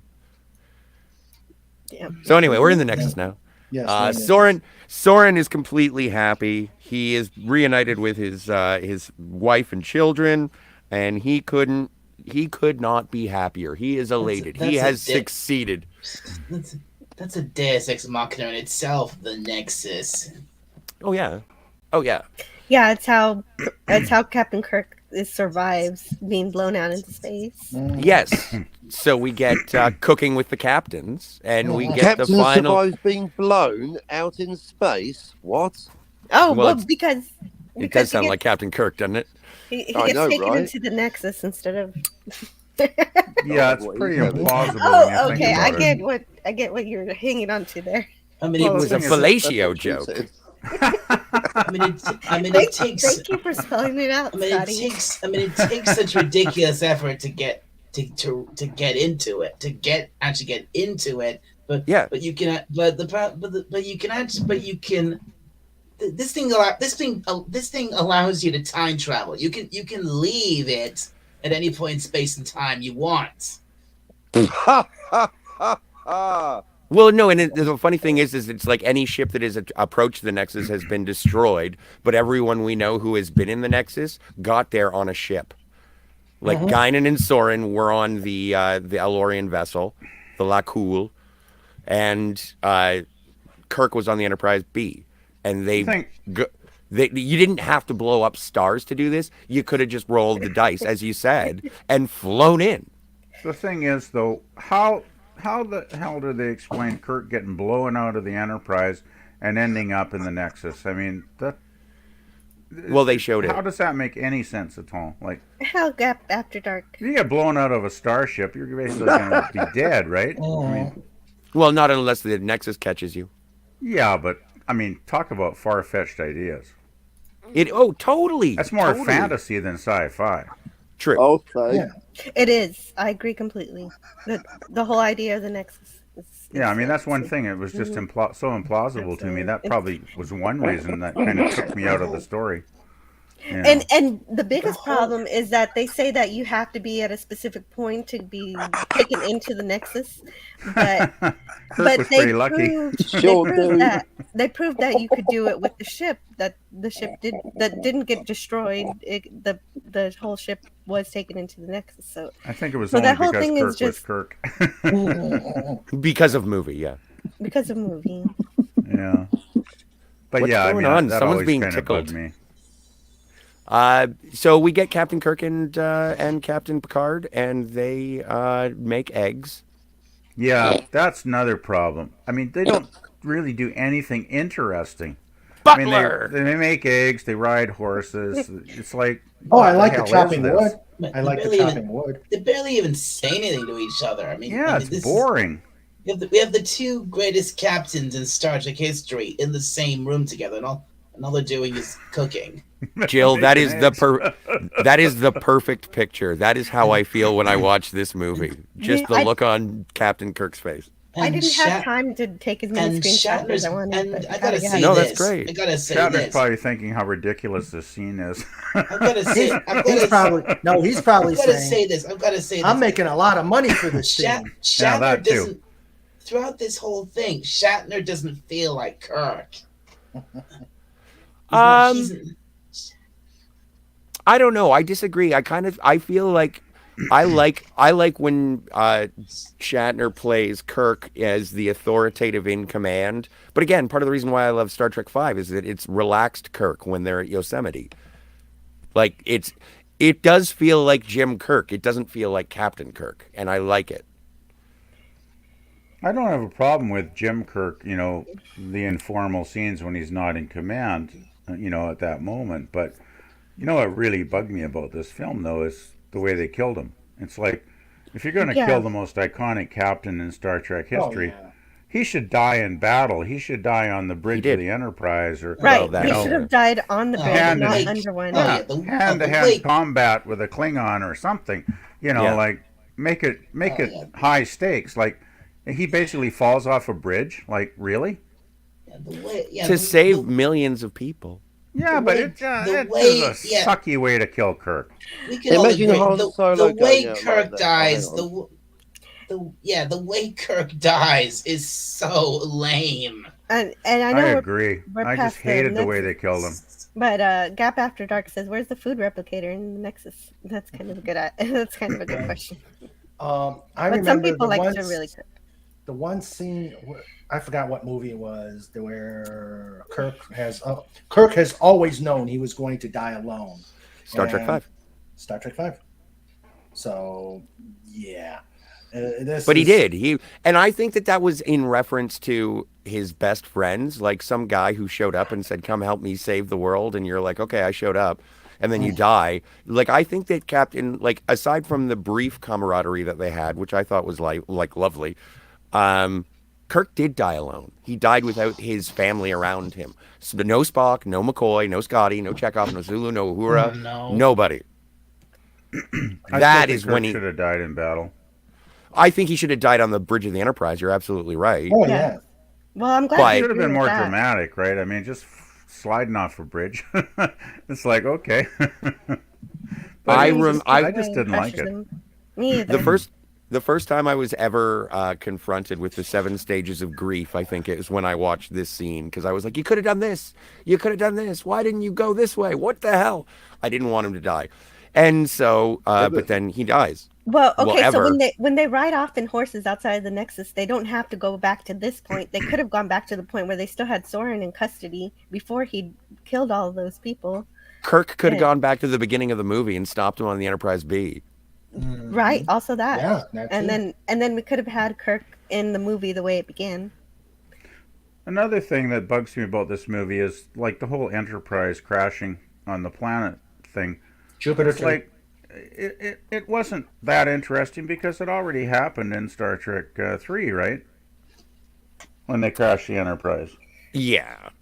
So it's just like rerun. It's what part of what really bugs me about this movie is all of the unnecessary deaths that they have. They have Robert and Renee just dying off screen just so Picard could have a crying moment so he could try to get an Emmy. Emmy. Nice, Jill. Or an Oscar, sorry. No, whatever. A Cleo.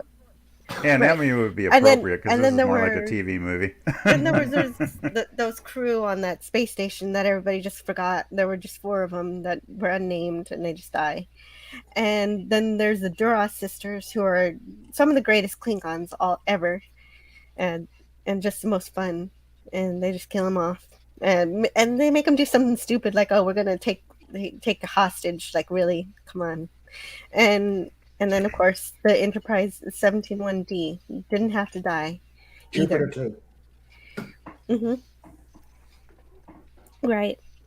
Yeah, didn't they basically destroy the Enterprise in this film because they wanted to come up with a better design for the next film? I've read somewhere. Yeah. Well, yeah. That's probably the reason. And one of the down things about this flick is that a lot of the Enterprise D shots are just flat lifted from the show.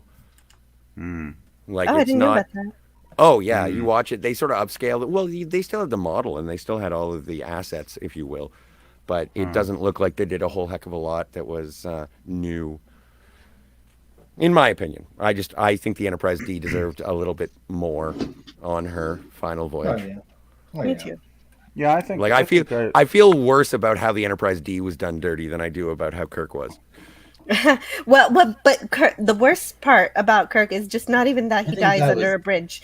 The worst part is that Picard carries him up the mountain and buries him under a bunch of rocks and just Yeah, leaves him how there. plausible is that? Like Picard's going to carry Kirk up a mountain? For me, I think. Like how Yeah. strong is Picard? I mean, man. I mean, Kirk Well, is fairly good size. I mean, packing Kirk all the way. What did you do? Drag him up the mountain? I mean, how did he get him up the mountain? That's actually something that they put back in for the director's cut is just like a blood streak up to the pile of rocks Well, I don't where need he to see dragged him. But I mean, why would you take one of the most famous officers in Starfleet and bury him under a pile of bloody rocks? Wouldn't you take Jealousy. Kirk's body back to the Federation to have a proper burial with a Exactly. ceremony Mhm. with his family, or Yeah. I mean, Yeah, it's just and like, he come doesn't on. even mention it to anybody in his crew after he gets back to the wreckage. Yeah, of the he's ship. just like That everybody thinks. Too, yeah. He just thinks, oh well, everybody Killed thinks him. Captain Kirk was already dead and already had his funeral a long time ago, so I can just Yeah, leave that's him here.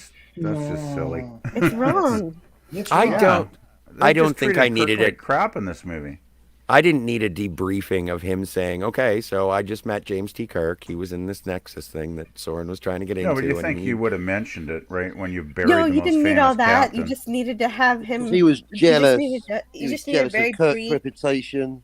brief jealous of funeral. Kirk's Shoot him off in hair. his face. Say something nice. Yeah, I exactly. guess It's tabs and ignore him. friends. I mean, at It least, is- Don't ignore him. at least it when is Spock died, they had a proper, funeral service for him, right? Yeah. Oh, I and know, Data it's as well. Nice knowing you. It is pretty disrespectful to Kirk. Now you think about it, it's like in this whole film, he's there and then he's gone in like a few minutes. Mm. It's like he's just an afterthought. Yeah, I at least think get Kirk really to got ride treated a badly in that horse. film. Yeah, exactly, Captain Spock. I feel like the scenes in which Shatner gets to ride his horse around and realize that the Nexus is not real, are Shatner's compensation for dying in this movie. Yeah, like if Yeah, it was Shatner probably Tarantino, he'd be enjoyed drowning the, in feet. the scene with the horses. I mean, he does ride horses in real life, so I'm sure he That's right. probably enjoyed True that. story. And it's kind of fun to talk about this just because maybe it is and also with Dalek not, oh, please don't leave this picture up. It'll make me cry. That's Sorry. better. Thank you. So, but I think that it is something that Dalek, you and I, we were all talking about when it comes to Star Trek 4. It's not the plot and the mechanics of the movie that necessarily make it better for me. It's the character moments and the sort of dramatic dialogue and the emotional core of the film that I prefer over the logic of it, if you'll allow me to coin or use a phrase. Look, look, The Scotty, emotions of it. I never thought about this movie that way, so that is a beautiful way to look at it. What are these emotions that you speak I of? don't know, but Scotty seems to have them. You know what, Spock? We're all human. Which is kind of racist thing to say to a Vulcan. But anyway, Well, he's happy. great. Hello in the chat to Lord Thoth. And also to Gap After Dark, formerly known as Gap Stargate. Ahoy. And so then so after dealing with all of the things that you guys don't like, but I seem to adore, we get to back to the wreckage of the Enterprise D. And yes, there's Spot. We find Spot. I am happy, but I am crying. And it's like, okay, good for you, Dave. You found your cat. Maybe it's allergies. yeah, this Android allergies. It's like with this scene. Okay, you found your cat, Data. We get it. Move on. And then you get the sort of you don't get a eulogy for Kirk, which now that you mention it is kind of done dirty. But the walk around the bridge with Riker and Picard, I think is the moment that I finally accepted that I love William T. Riker.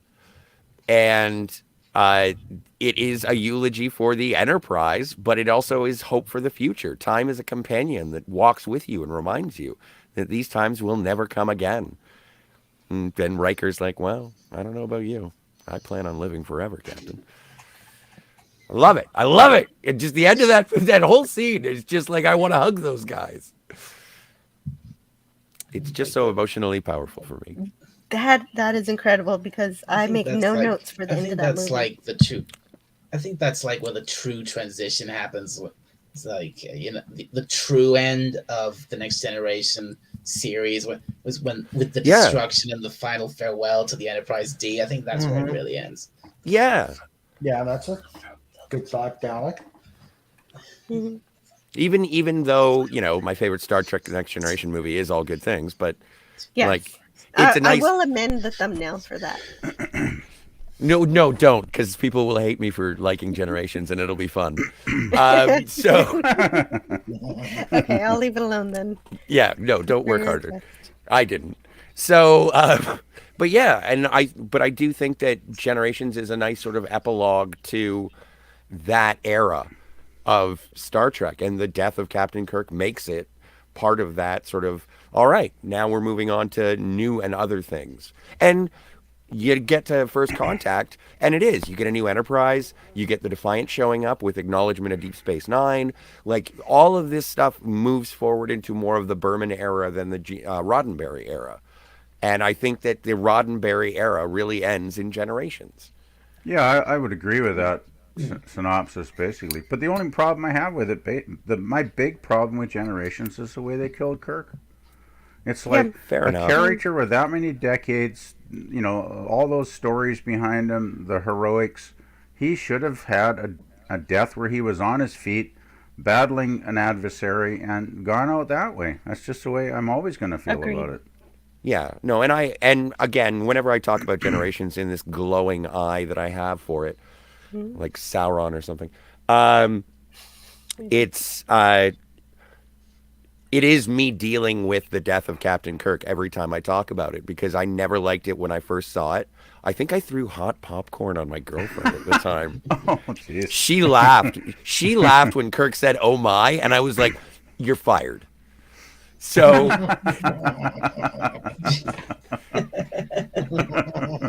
but it's never okay to burn a girl, Scotty. No, I know, and I know I was wrong. It was the butter's fault. So anyway, don't blame the butter. You threw the popcorn. I was an angry, impetuous child dealing with the death of a hero figure. I am sorry. I apologize, April. Your agonizer, please. On a Tuesday, huh?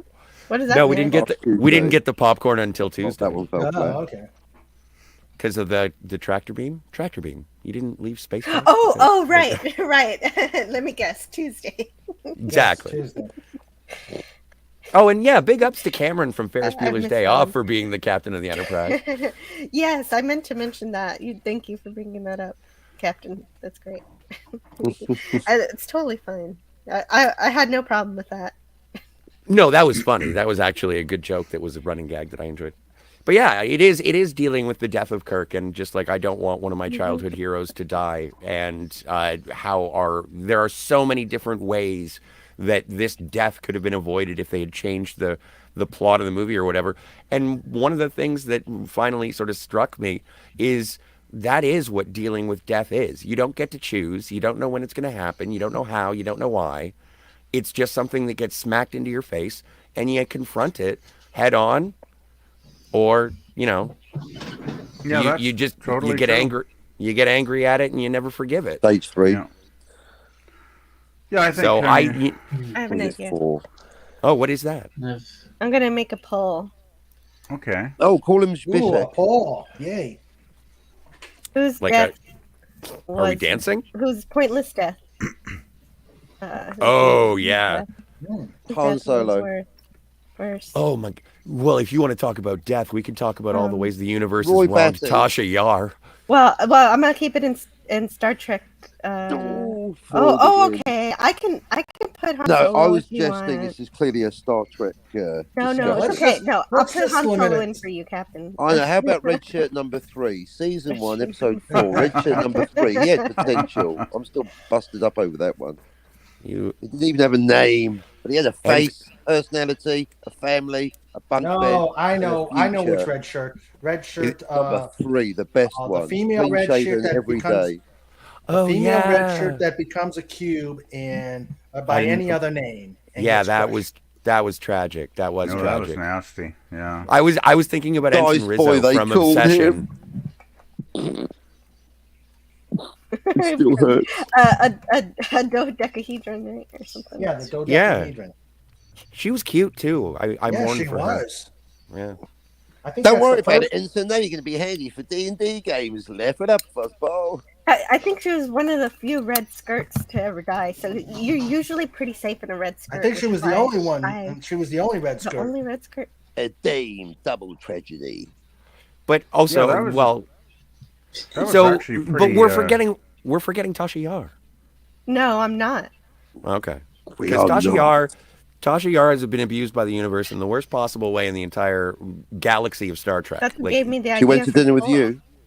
no, she did not. I am not fully functional. Wait a second. So, no, but Tasha is on the only Federation colony that has rape gangs. She escapes, That's- becomes security chief on the Enterprise D, gets blown away by a Yes. tar monster, then gets brought back to life in an alternate Gets her timeline, Disney prize. gets to go back in time with someone who she fancies, rest in Mhm. peace, Richard Castillo, and then gets like abducted by Romulans, abused again, raped, and her daughter Yes. turns her in as she is trying to escape for the betterment of her daughter, and she gets killed again. And the math of how old her daughter is doesn't even make any damn sense. It's But- true. She would have very militant toddler. Jill, looking at the poll, I think putting Han Solo in was a big mistake. Well, that was. It doesn't They look done like him this is a Star dirty. Trek poll anymore. Must be a lot of Star Wars fans in the chat. Well, that's why I put it in there. It was just. Or else there's a lot of people just having fun Yeah, sabotaging it's it. fine. It's I'm fine. still voting Zora in my mind. It's really a tough choice. I want to either say Tasha Yar or the Red Skirt who becomes a dodecahedron. I think I'm going to go with Tasha. It's got to be Tasha. Oh, but Han Solo seems to be the winner in the chat. I think he's going to take it. So you know. far. So far, it's Oh, early. Tasha's got some points now. We just opened the poll. Come Whose in. death was I know worse? it's early. It's early. Whose death was worse? Kirk is gaining ground. Oh wow, this is like Plenty a of horse chipper race. topic. Let It me is. expand it out to Twitter. I don't see the poll. I don't see the poll. You have to on my look in iPad. the YouTube At least chat. wait. No. Say this. At I least am, I'm looking at there least and I don't see at it. least both times. At least both times Tasha died. At least she died. Doing her doing her duty. Unlike Kirk. Yeah, she died on her feet at least. Both Yeah. times. Why do you you guys- only live twice? Do-do-do. That Tasha is Yar. true. But Yeah, why do you and guys keep dismissing the fact that Captain Kirk was like pivotal in saving millions of people on Viridian 3? Like it's not like he was doing it this wasn't a pleasure cruise. He was doing it with purpose and duty. And I'm I think not that gives a dismissing certain that level. at all. It's just that I don't like You the way they said killed duty. him. I did say The duty. character deserved a more heroic death. I'm sorry. I, Writing yeah, could I have been do different. agree, but I just think that him doing what he did in the way that he did it was a noble sacrifice to a Maybe certain it was extent. noble, but I just think the writers Yeah, didn't Jill, respect I'm the not seeing character. it on my iPad. Oh wait, Oh, no. hold on. Yeah, if you're on a Oh. PC, you should be You able should to be see getting it. some kind of reading, whether those shields are up or down. No more there Star it is. Wars. Yeah, it looks like Han Solo's pulling ahead again. That's what they said. But Captain Kirk is second. I don't know if Yeah, I don't he's know a, if he's he's are we a allowed distant to- second. We allowed to vote, Jill. Yeah. Oh, yeah. Yeah. Oh yeah, I've everybody already voted. Yeah, I voted for Tasha. There you Everybody can vote except for me. I can't vote. Like the Do you have Queen. do you have a verbal preference? I actually do think Tasha Yar's death was worse. Oh, because- Tasha's dropping. Yeah, Tasha's not going to win. Yeah, she's a distant third. Because it hurts more to. It's because of sexism, Jill. Yeah. This is a toxic community that doesn't like women. She's not suffered enough. No, she died twice. What do you want from her? Because she was just trying to stand up to. She was just trying to talk to the damn thing. To talk to Armis. Kirk and Solo are tied now. I just placed my vote. Yeah. Wow. 44% each. Like, oh, you're gone. Just as an example. I know Mega Cropper was saying stuff about Robert Meyer Burnett earlier, but have you guys ever seen Okay, you know what? I changed my mind. It's Captain Kirk. It hurts too much. Oh, wow. You're taking Kirk over Yar? Yeah, I'll go with Kirk. Wow. I'm about to vote the Red Skirt. Tasha Yar was never a major character. Redskirt. She wasn't the Redskirt. Well, any Redskirt dying. Yeah, the Redskirt's not getting any love at all. She wasn't in the show long enough. You're right, and she died a very quick and very nasty death. Oh, the Redskirt's got 10% now. I like it. See, the Redskirt's tied with Tasha. But of course, Tasha wanted to. Tasha's actress Denise Crosby wanted to kill her character off. She wanted to move on because she thought she could be a movie star. Yes. Denise. Boy, that was a big mistake. She was in Pet Sematary. Poorly. Yeah, she killed her career with that move. Bing. Yeah, and she was the stand-in for my TNG cast photo when Riker didn't, when Jonathan Frakes didn't show up because of the weather. He couldn't make it by airplane, so she filled in. Okay. Well, it's better than Wesley, I guess. Oh yeah, much better. Anything's better than Wesley. Wesley doesn't go to creation events because he feels like he was bullied by them a long time ago. So he'd probably get too much hate from the fans if he showed up anyway.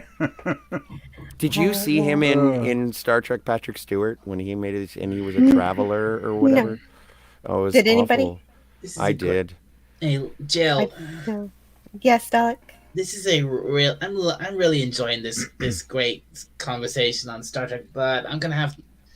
I have to drop out now. Because it's actually tea time for you, right? It is, yes. Yeah. So enjoy your dinner, Dalek. Take care, Dalek. I'm so glad you were here. Have a You were good night here there, to join Dalek. us to talk about Star If you're Trek. still live when after I've done eating, I might come back. Okay, that sounds great. And everybody remember to subscribe to Dalek451. He has lots of Subscribe to fun, Dalek. free, Yes. open panel, open line streams. Yeah, I do. And Well, and that you never know when they're going to happen. Well, when they do, they're exciting. They are. And Dalek, I am looking forward to continuing that Doctor Who conversation that we were having the other day.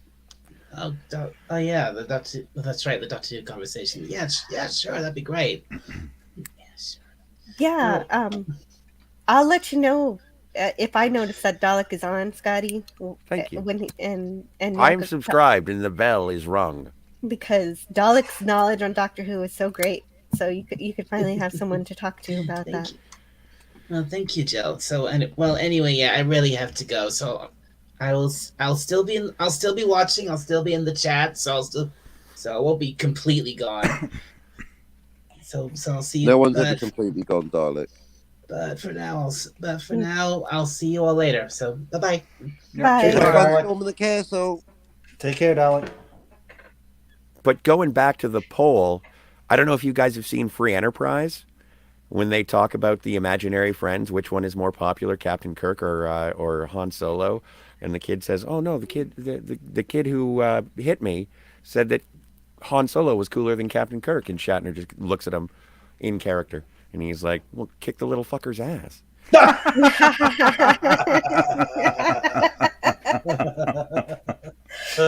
That sounds like Kirk. Oh, yeah. So good. If you haven't seen Free Enterprise, I highly recommend it. It's on Amazon Prime. Okay, I need to go see it. Yeah, I haven't seen it yet. It's not on Amazon Prime for me in my region. Oh, yeah, I don't know if it's here in Canada. Is it here in Canada? Oh, okay. Yep. Oh yeah.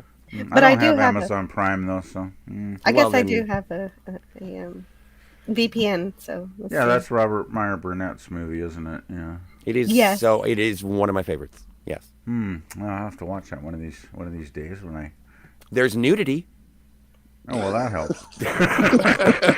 Well, I just wanted to see it for Shatner, but okay. Everyone that you meet. Shatner is not He's naked. topless. Good. Just to let you know. Oh, Yeah. okay. That's good. That's reassuring. But yeah, no, it's a really fun. Lord fun Thoth movie. agrees. Yay, Free Enterprise was a great movie. I think the but poll's pretty much reached its peak here, Jill. It seems to be static for the last minute or two. Yeah. Wow. We And have it's a tie. it's a tie between Captain Kirk and Han Solo, 40% each, 10% each for Tasha Yar and the Redskirt. So that's great.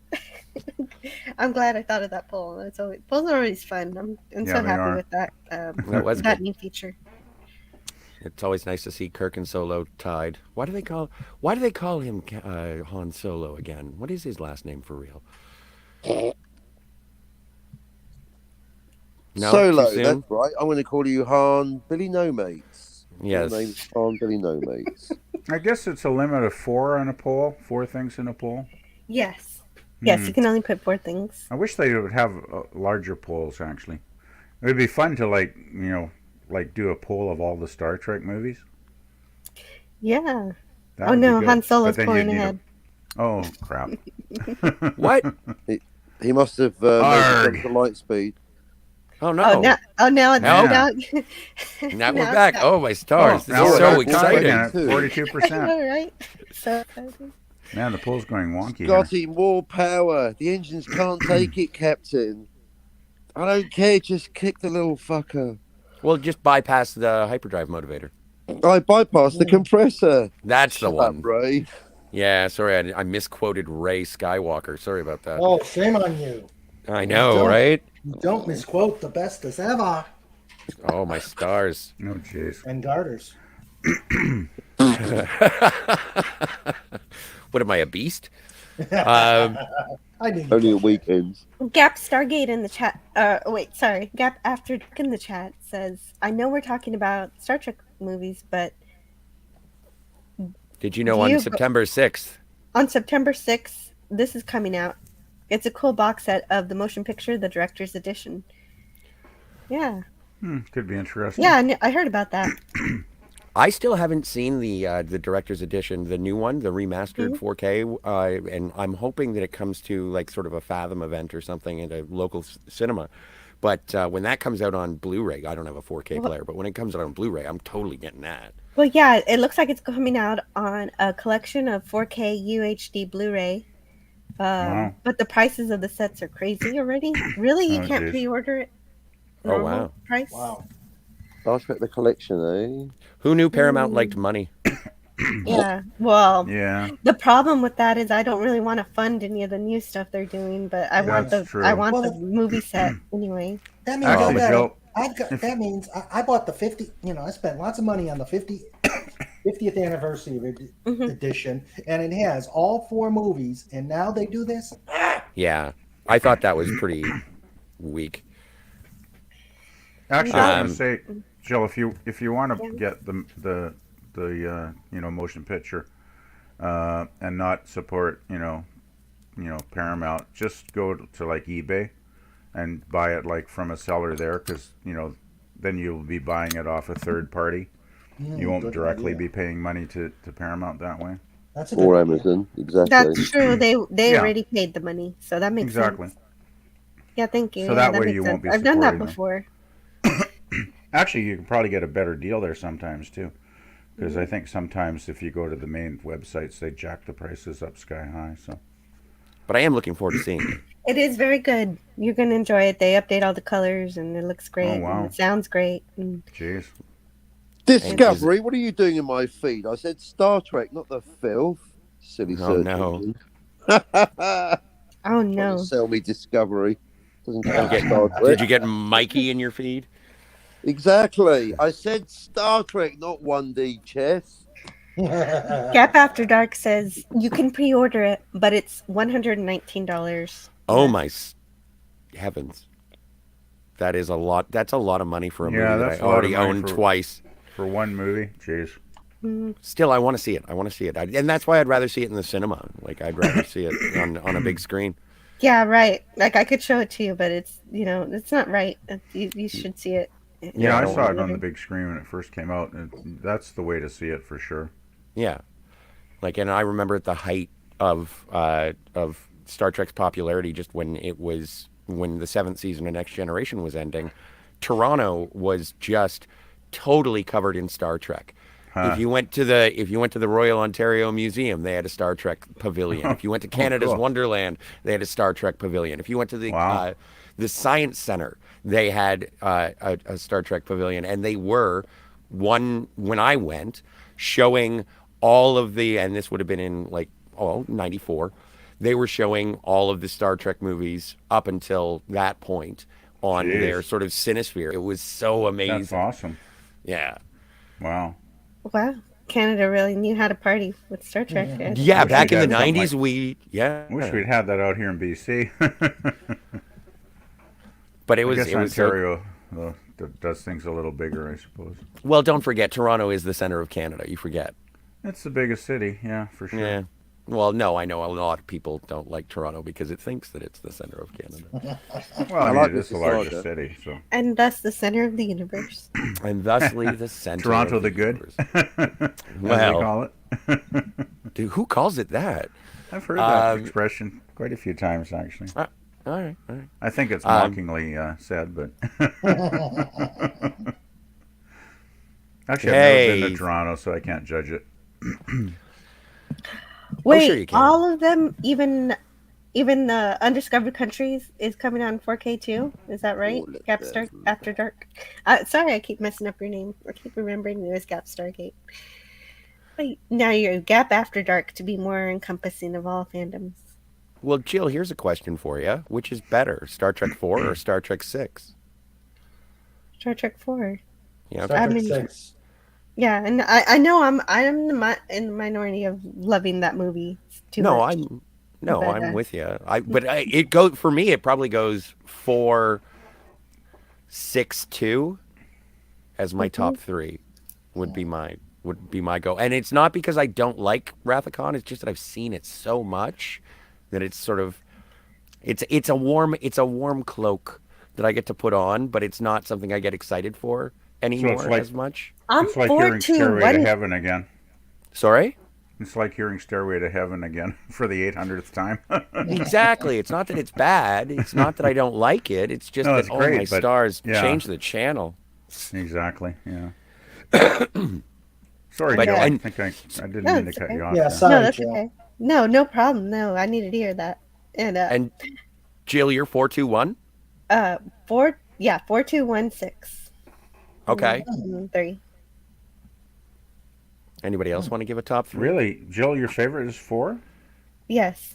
Wow. Gee, I'm a 2, bit surprised. I'm glad Dalek's not here. Yeah, I know. 2, 6, I know. I hate it. I know the time travel is bad. 2, 6, I 1. can love it anyway. 261. That's good. That's a good one. I think I'd go with 2, and then probably 4 and 6 would be my top 3. Ooh, and I like Thoth in the Lord Thoth in the chat. 236. That's Yeah, 3's a good one too. Yeah, 3's a good one. You mentioned me, Scotty. I did. We were Uh-oh. talking about your love of Star Trek 4. I apologize. He's got magic powers. You say Dalek 4513 times and he shows up. Jill, I think you should win a no prize because that actually fixes the issue with Star Trek 4. They could have just lampshaded it. That's all you would need to have is 2 lines of dialogue. Spock going, "But Captain, the consequences of going back and stealing 2 whales, the consequences of the timeline could be enormous." And then Jim goes, "But Spock, the consequences of just sitting there and doing nothing are even worse." That's it. Problem solved. Done. Well Yeah. done, Jill. You Thank fixed you. the movie. Yeah, all we have to do is re-edit the movie somehow. Just Put that in. acknowledge Edith. That's all they had to do. Anyway, Oh, by the way, Captain Kirk is winning in the poll now. Oh, Alright. As is appropriate for a stream about generations. Yep. so I guess that would be the worst part of Star Trek Generations is the death of Captain Kirk. And so congratulations, Captain, even though we don't necessarily know whether or not this poll is closed. But thank you for No, I being the won't most close it meaningful until. death. No, I know, but I just want him to. I just want him to win. I want to fix the poll. I want to like, yay, Captain Kirk's in the lead. Let's stop it now. Well, just use your other accounts and sign in. I will. I will. I'll sign in with my OnlyFans. So. Right. Exactly. So yeah. Well, then I guess so that, like, I don't know if I've proven my case. I think it's just that I really, really love Star Trek Generations because of the emotions it makes me feel. Your big heart. It was nice to see the cast, like, you know, they even make a joke about it on Community, 7 seasons in a movie. That joke is because of Star Trek. And so it's like, it was nice to see the Star Trek movie in theaters. I remember going to Toys R Us before on opening night and buying my little Dr. Soren and Captain Kirk action figures and, you know, throwing hot That's popcorn true. on a girl that I'll never talk to again. And I love hearing these stories. I love but those it kind of does. stories. but I yeah, love so it, hearing stories like that. The nostalgia of seeing these movies and these shows for the first time, while they're actually being released for the first time, is yeah. something I'll never have, and I'm insanely jealous. But you've been on a mission sort of lately to watch everything, right? That's right. I do. I got Buckaroo Banzai up next, and then Free Enterprise after. Oh, No matter wow. where I you can't. go, there you are. There you are. Don't be mean. There's never any reason to be mean. Well, no, but that's Buckaroo says that. So, but you have the joy of seeing Buckaroo Banzai for the first time and seeing Free Enterprise for the first time. These are movies, Right. these are experiences that you're going to have. And that's why I'm sort of envious whenever I talk to somebody and it's like, this is one of my favorite movies. You've never seen it? Well, everybody has films they haven't seen yet, right? Yeah, I but- mean, I've got plenty on my watch list too that I haven't seen, which is kind of crazy because some of this stuff I should have watched years ago, but I just never did. You know? I Yeah. hear tell this Empire Strikes Back is pretty keen. Well, saw at least that I in the have theater. seen. At least I have seen the Star Wars movie. Oh, I have a story about Empire Strikes Back. My cousin and I went to Vancouver when it first came out, and we went and saw it in the theater on a gigantic screen. The theater was so packed, we ended up having to actually sit in the very front row. Oh, Can you that's imagine terrible. seeing Empire Strikes Back? I mean, it was just probably one of the biggest theaters in BC, right down in Vancouver. They had huge cinemas back in those days. And I'm telling you, man, you're in the front row watching Empire with all that stuff going on, right? It's just like mind-boggling.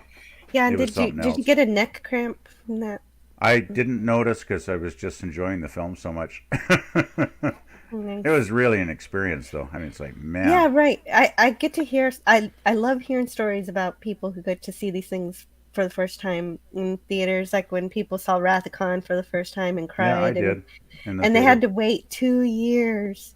And Yeah, I'm just yeah. sitting here watching it in my house, just on TV, and I cry. I cried when Spock died, but then I popped Yeah, in the it's a next great- movie It and is a get him great back scene. right away. Yeah.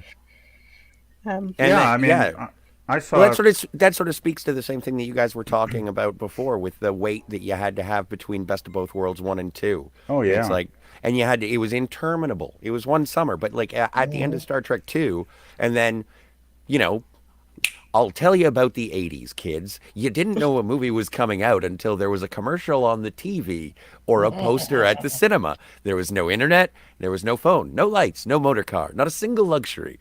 Yeah. And so you just got to, and it was like they're making another Star Trek. It's called The Search for Spock. And so it's like, yay, I course. guess. 12 years. I 12 have to years. go Oh, to I it's this had- even worse. island. It's even worse than when you're overseas. You don't even get American TV, so you never know until you see it on 6 months later at the base theater. Yeah. Yeah, that's the 12 thing. I years? mean, it's like when they killed Spock in Star Trek 2. We had to wait like, I don't know, what was it, a year, 2 years, whatever it was, till Star Trek 3 came out. I mean, nobody knew if they were actually going to really bring Spock back, though the title kind of did give it away. But still, Well, I mean, we that's- were all thinking, how are they going to possibly do this, right? And they actually did it quite well, I thought. So, but yeah, I mean, the anticipation is kind of what built a lot. It kind of built things up back then because you were thinking about it for so long, and the fans just kind of got in a bit of a frenzy, right? You know, anticipating what was going to be next, right? Whereas now it's just like all binge watching and stuff. So Yeah, and that's how I experienced Star Trek. I binged the whole thing because I was on my computer and I found TOS on CBS.com. It was all there, all 3 that's seasons. good too, I guess.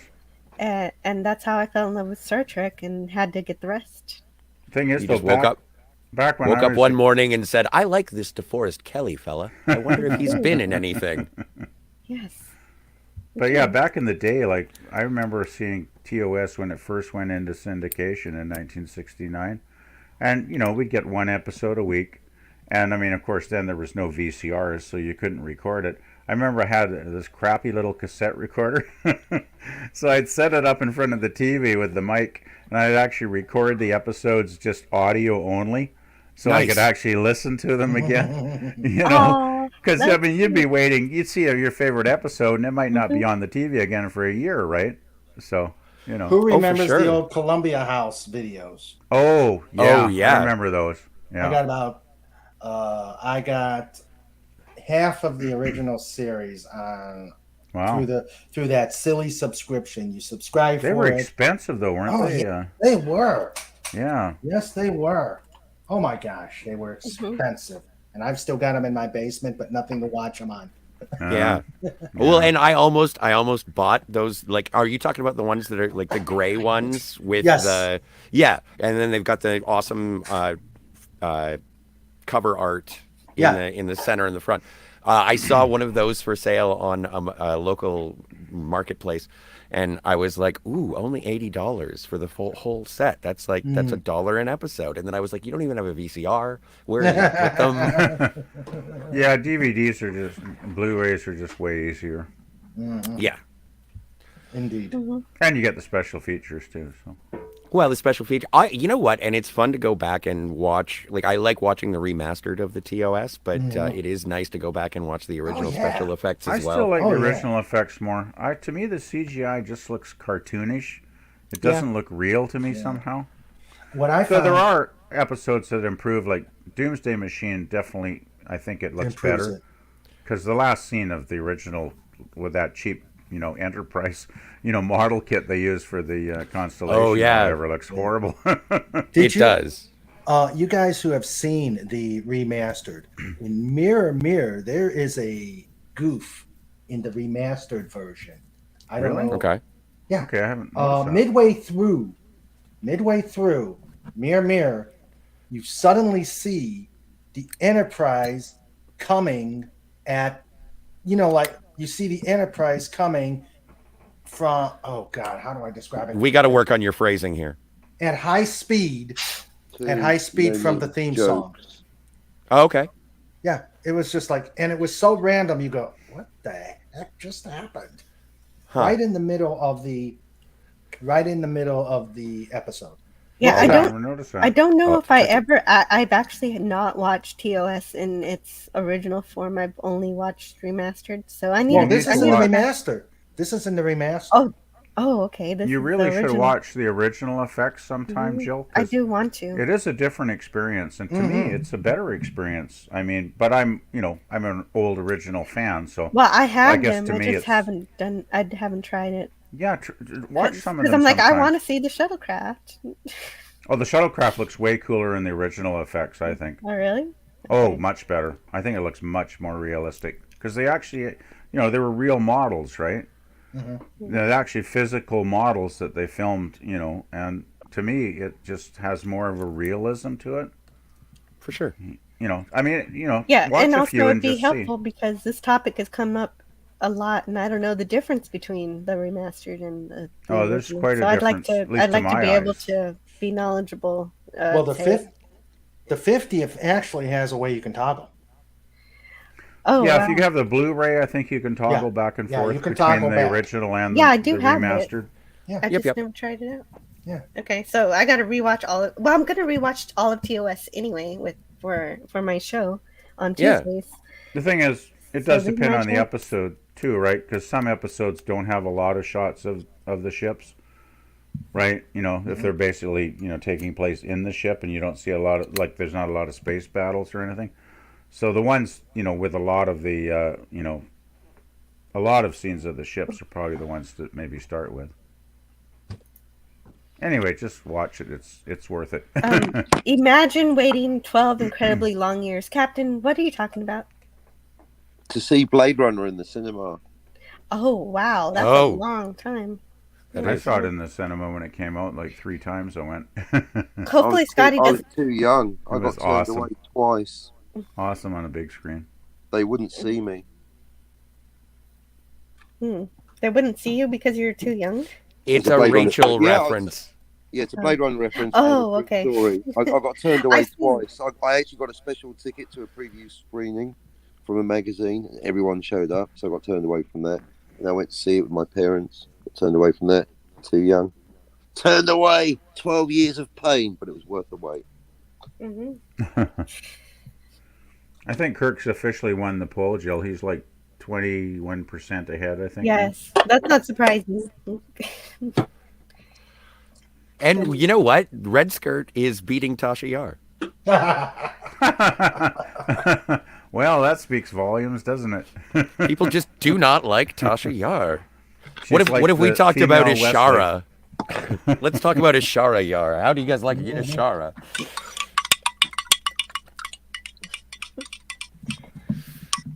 Oh, her sister is Ishara. Okay. Yeah. What? Wasn't she the first one to wear that cat suit? I don't know. Yes. I have other descriptors, but I will not foul your stream. Yeah, we'll save that for your stream. Yeah, we'll do all the cursing on my stream. But yeah, no, Ishara Yar. It's funny. There's a meme that's around it. It's like, Data, how much RAM do you have? And it's Ishara talking to Data, and Data says, "Ask your sister." Oh, jeez. Wow. So for those just listening in, we have Captain Kirk at 52%, Han Solo at 32%, the red shirt who becomes a dodecahedron at 11%. It's just fun to hear the word dodecahedron. Yeah. And Jill, you make it sound so cool. Yeah. Thank you. And Tasha Yar comes in last at 5%. Well, good for Armis. Yeah, I suppose. Tasha don't get no respect. Nothing. She's the female Wesley of Star Trek. We just like that she was actually monster. a good character, but she decided to end her career before they had a chance to write her any stories. Yeah, she had a lot of potential. She was actually getting quite interesting, and then they killed her. So I thought she was great, and then she thought she was just standing around doing nothing, but she wasn't. She was very active. Well, she was kind of like, Nichelle Nichols, right? I mean, it's like, she was going to quit Star Trek after the first season, and then Martin Luther King Jr. luckily told her smarten up. But unfortunately, nobody told Denise that, so she killed her career pretty fast. And Gap After Dark says, yes, the Doomsday episode is fantastic. I love that episode too. And Tasha Yar went on to play the mom in Deep Impact. It was a brilliant career move. Deep Impact. Oh, you seem to know her whole career. I don't even know what she did. No, but it's one of those things where, because I'm sort of like, whenever I see a Star Trek actor, I'm like, oh my, it's you. Mm-hmm. And so, we were just watching Jackie Brown, the Quentin Tarantino movie, a couple of weeks ago. And Denise Crosby shows up in that as a lawyer for like half a second. Oh, yeah, I remember hearing about that, yeah. And Anonymous, thank you, bringing the real news. Yes, Tasha did pose nude in a Playboy, so she had to go. It's true. She did have a pictorial, from what I understand. Well, I don't know. I just read it for the articles. But I don't think Playboy even exists anymore, does it? Didn't they cease publication some years ago? I think so. I think guess magazines aren't what they used to be, though. But Marina Sirtis said she was in Skin Flicks, and that didn't seem to matter. Really? Oh, have you ever heard her interview about Death Wish 3? It is traumatizing. She was just because she is basically the damsel in distress who is being attacked by criminals in a aggressively sexual way. And so, but apparently the director was really, really dismissive and insensitive about the scene, and she did have nudity. And no, you talk, when you see her talk about it, it's like, wow, that seems like one of the worst things that could ever happen to an actress in Hollywood. Okay. So no, she had traumas, or at least that's the way I took it. Yeah, well, Hollywood. That's Hollywood, right? Yeah, they kind of got that reputation of being pretty cringeworthy in recent years, haven't they? It's like that's true. That's true. But yeah, no, it is something exploitation, and unfortunately, when you're exploited, it's not the funnest thing. Well, but then again, Denise Crosby is the granddaughter of Bing Crosby, who was not necessarily the nicest man either. Yeah. Enjoy your Christmas Bing songs. had those issues, didn't he? Apparently. Yeah. I don't know anything about Bing Crosby. Good for you. Don't look it up. Okay. Actually, Jill, have you ever seen the Bing Crosby Christmas special with David Bowie? No. Oh, you really should watch that. It's really good. Bing Crosby beats the crap out of David Bowie right on screen. No, you see this old man just laying haymakers on the Bowie. They actually do a duet, a Christmas song together, which is actually really, really quite fun. It's really good to watch at Christmas time. And the whole special is actually entertaining. I mean, it's kind of cheesy, but it's still a lot of fun if you've never seen it. Well, cheesy fits with Christmas. Oh, it's really perfect at Christmas. You should really watch it. It's probably on YouTube, actually, if you Christmas with David Bowie. Yeah, it was interesting too. I mean, the dynamic between them. It's like you're not really sure if Crosby really knows who Bowie is. Like they're such separate generations, Bowie didn't right? know who Bowie was. Am I right? It was the late 70s. Yeah, it was like 1977, I think. It was like 6 weeks or something before Bing Crosby died. Like, because they filmed it over in England, right? I thought it was filmed at the CBC. No, I think David Bowie. It was over in the UK. They filmed it, and I think it was about 6 weeks later. Bing was playing golf somewhere over there on a golf course, and he just had a heart attack and expired. It's over. Never made the back nine. Yeah, I think his last line to his golf partners was, "That was a great game of golf, guys." Yeah, that was the headline in the paper the next day. Bing gone. Yeah, it was a big. Well, he was a huge star in his day, right? I mean, for many decades. Not after that golf game, he wasn't. Well, yeah. Well, he's a memory now, but still, he is a legend, I guess. So. Well, and he's never truly gone as long as we remember him. Mm-hmm. Well, he's one of those people that they'll probably be fans for many, many generations. Because I mean, he did have some good music, I suppose. Not necessarily my cup of tea, but I did like some of that old stuff. Well, it's like Doomcock sings all those old songs, right? Oh, yeah. Mm-hmm. Oh, yeah, and he'll be doing that tonight. If everybody, I assume everybody here knows about Doomcock, but in case you don't, and you've been living under a rock, check out his Friday Night Frolics tonight, where he sings and he tells stories and he talks about his favorite stuff, or he rants about how his favorite stuff is being destroyed. One of the two. Generally. And of course, Harvey will try and escape again, no doubt, and kill us. Yeah, that's become a weekly thing now. It has. Because Harvey cannot stand to hear the song "The Daughter of Harvey Cthulhu." So whenever somebody, Harvey just won't admit to being the father. Whenever somebody requests that song, he tries to escape. He has a tantrum. The thing I wonder about is, though, how could Harvey be the father of anything since he's in a containment field? We must wonder. Telekinesis. Maybe the chicks go into the containment field. Oh, jeez. That sounds frightening. That does. Well, with Cthulhu, yeah. But anyway, yeah, it's all good fun on Doomcock's Friday Night Frolics for sure. Always. Yep, that's fun. He's on So what? I'll be there modding. There should be on what? 6.5 hours from now or something? If all goes well, we'll have 2 new mods tonight, so that's going to be exciting. Yeah. Cool. I don't know anything else. And I mod as well. Yeah. Yeah, you got to have mods these days. Jeez, those darn bots lately have been really a pain. They've been on I think just about every live stream I've been on the last month. Yeah, me too. Except they didn't show up at Clobby's birthday, so they were nice enough to stay out of his birthday. I guess they didn't, did they? That's good. And so far, we've been lucky today, Jill. Nothing showed up in your chat, so that's good. Right. Oh, and take also, Jinx. if any of those sex bots do show up, don't forget to click and put in the promo code Captain Time Lord Spock. I don't think so. And you will get a hot Russian bride. And just one? Didn't you get like 7 or? No, you only get one. Yeah, didn't you With get that 5 promo Ukrainian code. brides not long ago? He sent them back. Yep. It's okay. Tasha Yar was not the first to use a robot. Thank you, Jack Slaw. Who was? Yeah. Who was the first one to have the sexy time with a robot? I'm going to say it's Harry Mudd on that planet of the Mudd. robot people. Yes. Yeah. There you Hardcore go. Fenton mod. From Mud's Women. Shut up. Yeah. No, from I Mudd.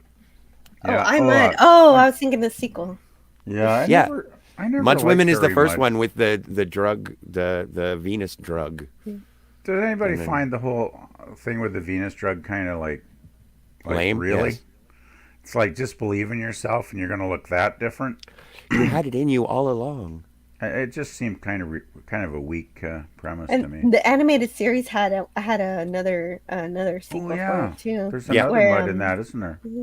That one I haven't seen. I never Yeah. cared for Harry Mudd as a character, though. I always found him kind of obnoxious, I guess. Hey, Jill, I'm going to have to. Sorry, guys. Sorry to gotta- interrupt. Yeah. Okay. So Raymond's working from home, so you probably got to get back to it, huh? Yeah, I got to Okay. wrap things up, and then I got to start getting some things done, and then getting ready for Frolics tonight. So, Okay. thanks a Thank you lot, so much guys. for- Thanks a for lot, joining Jill. Yeah. me. it was fun. You were here for 3 hours, so thank you so much for Thank you or very 2.5 hours rather. Yeah, thank you for starting the show with me and giving me somebody I could talk to. Oh, I'm sorry. glad to Thank do it. you. Glad to do it. I Glad don't to mean to do it. make you guilty, Scotty. Can I plug? Yes, please do. Okay. I was just about to get to that. All right. Two things. I am the author of the How Dolphin do I do Wars. this? I'm the author of the Dolphin Wars novels, this exciting series of 2 science fiction books. Working on my 3rd.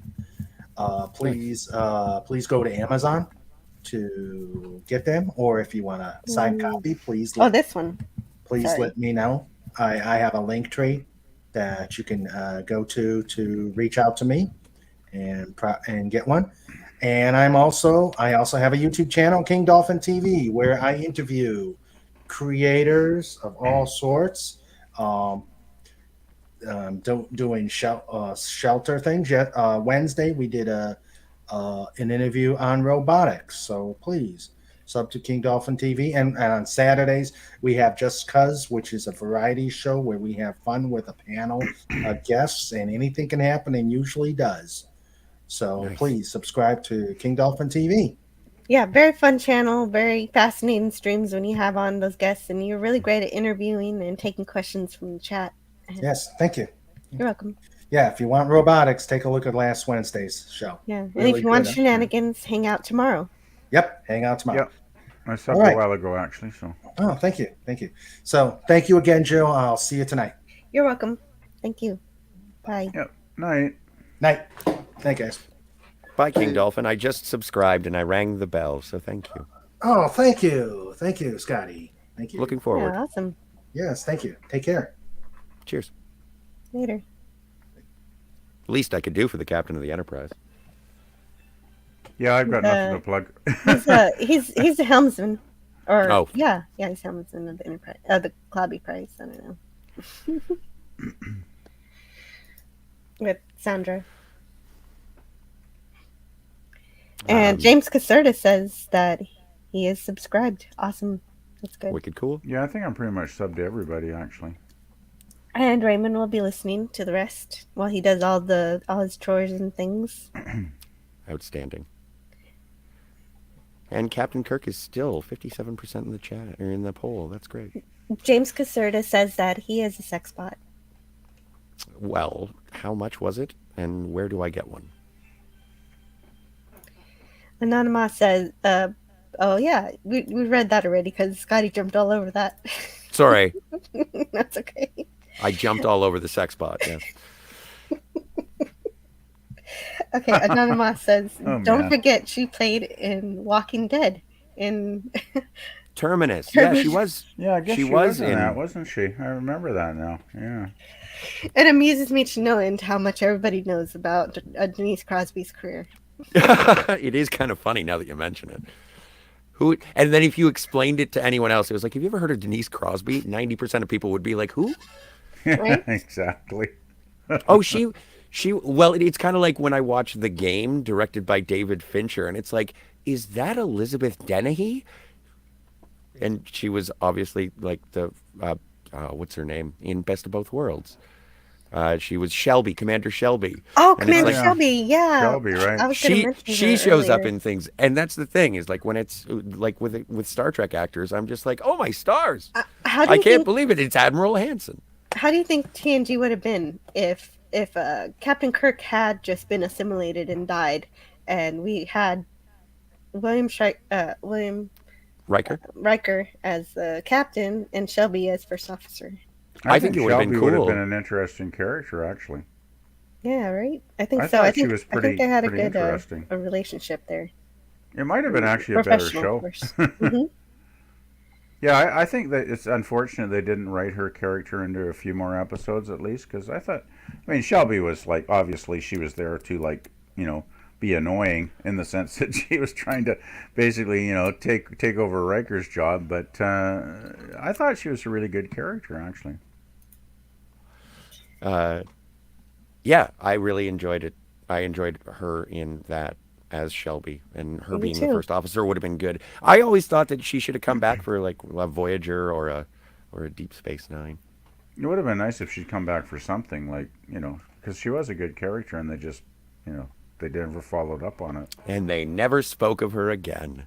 That happens a lot with Star Trek. Yeah. Something really cool, some real cool technology or real interesting alien shows up for one episode. We never see them again. Well, TOS especially was really bad for that, right? I mean, they'd have something, a really good character. And, well, like for instance, Shore Leave, right? With McCoy and Ensign, I can't remember her name. The one that puts on the princess dress or whatever. Yeah. I mean, they had such a chemistry. They really had a chemistry as actors, And like, it would have been cool to have a romantic interest for McCoy for at least a few episodes, but she never appeared again. So. No, yeah, that was great. I love Shore Leave. I love Shore Leave too. It's a guilty pleasure almost, because I know a lot of fans don't take it seriously because it's kind of silly. What kind of terrible fans do you talk to all of the time who hate Star Trek? Well, I mean, it's not like on the top 10, right? It's like down in the middle of the pack kind of thing. But I think it's a great episode. I mean, it's, because it's got that silly humor with the White Rabbit and all the stuff going on. But Jimmy, me boy. Yeah, of course. Yeah. I mean, Shatner's great fight scene with Finnegan, I mean. That is great. And of course, like, what, the 100th time he gets his shirt ripped off, like, so. I mean, so good. I think somebody actually I watched something once, I think they were actually doing a count of how many times Shatner lost his shirt. No, but I guess a good idea. That was 60s TV, right? I mean, you had to, please the fans, I guess. Or at least the female fans, at least. Dear girl, I am a doctor. When I peek, it's in the line of duty. You smooth talker. McCoy was so great. Yep. Oh no, Fantastic. Leonard McCoy. He's a smooth talker. He is a ladies' man. I don't think he gets enough credit. Whenever he meets a lady, he's a charming Southern gentleman, but he is ready to get down. Ask Jadzia. Or Emery, actually, at the time. That was the host who was judging a gymnast competition on Earth. Wait, what's the story?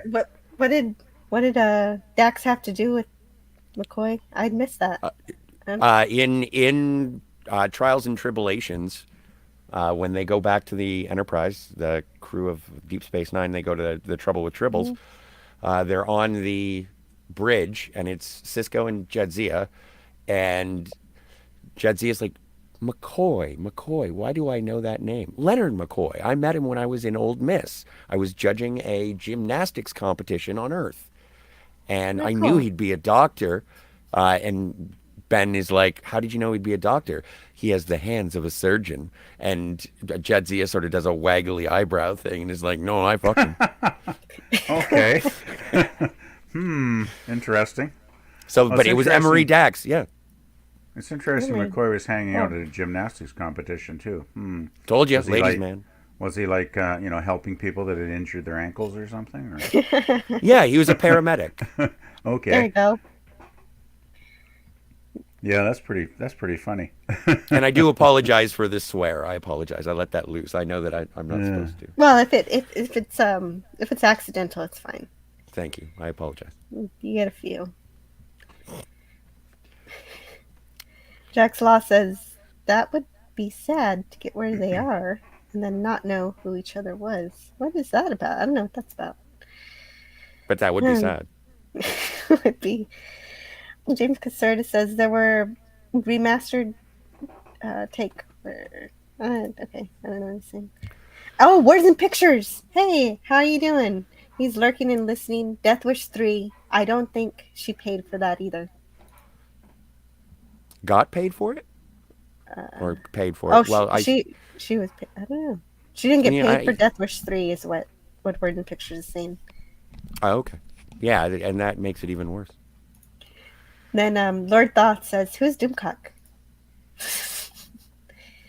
Dalek451 says, and it's always Nicholas Horton who requests the song. He's deliberately trying to wipe us out every week. Oh, I don't know what song we were talking about. I think it was about the escaping of the. Anyway. Well, who's a mod? You're going to have to come to Friday Night Frolics to find out who the new mods are. If you care.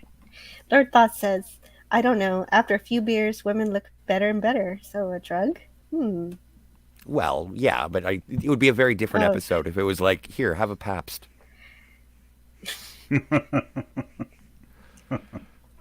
Well, that's actually more like the animated series because they do take a serum to make a Is that the one? to fall in love.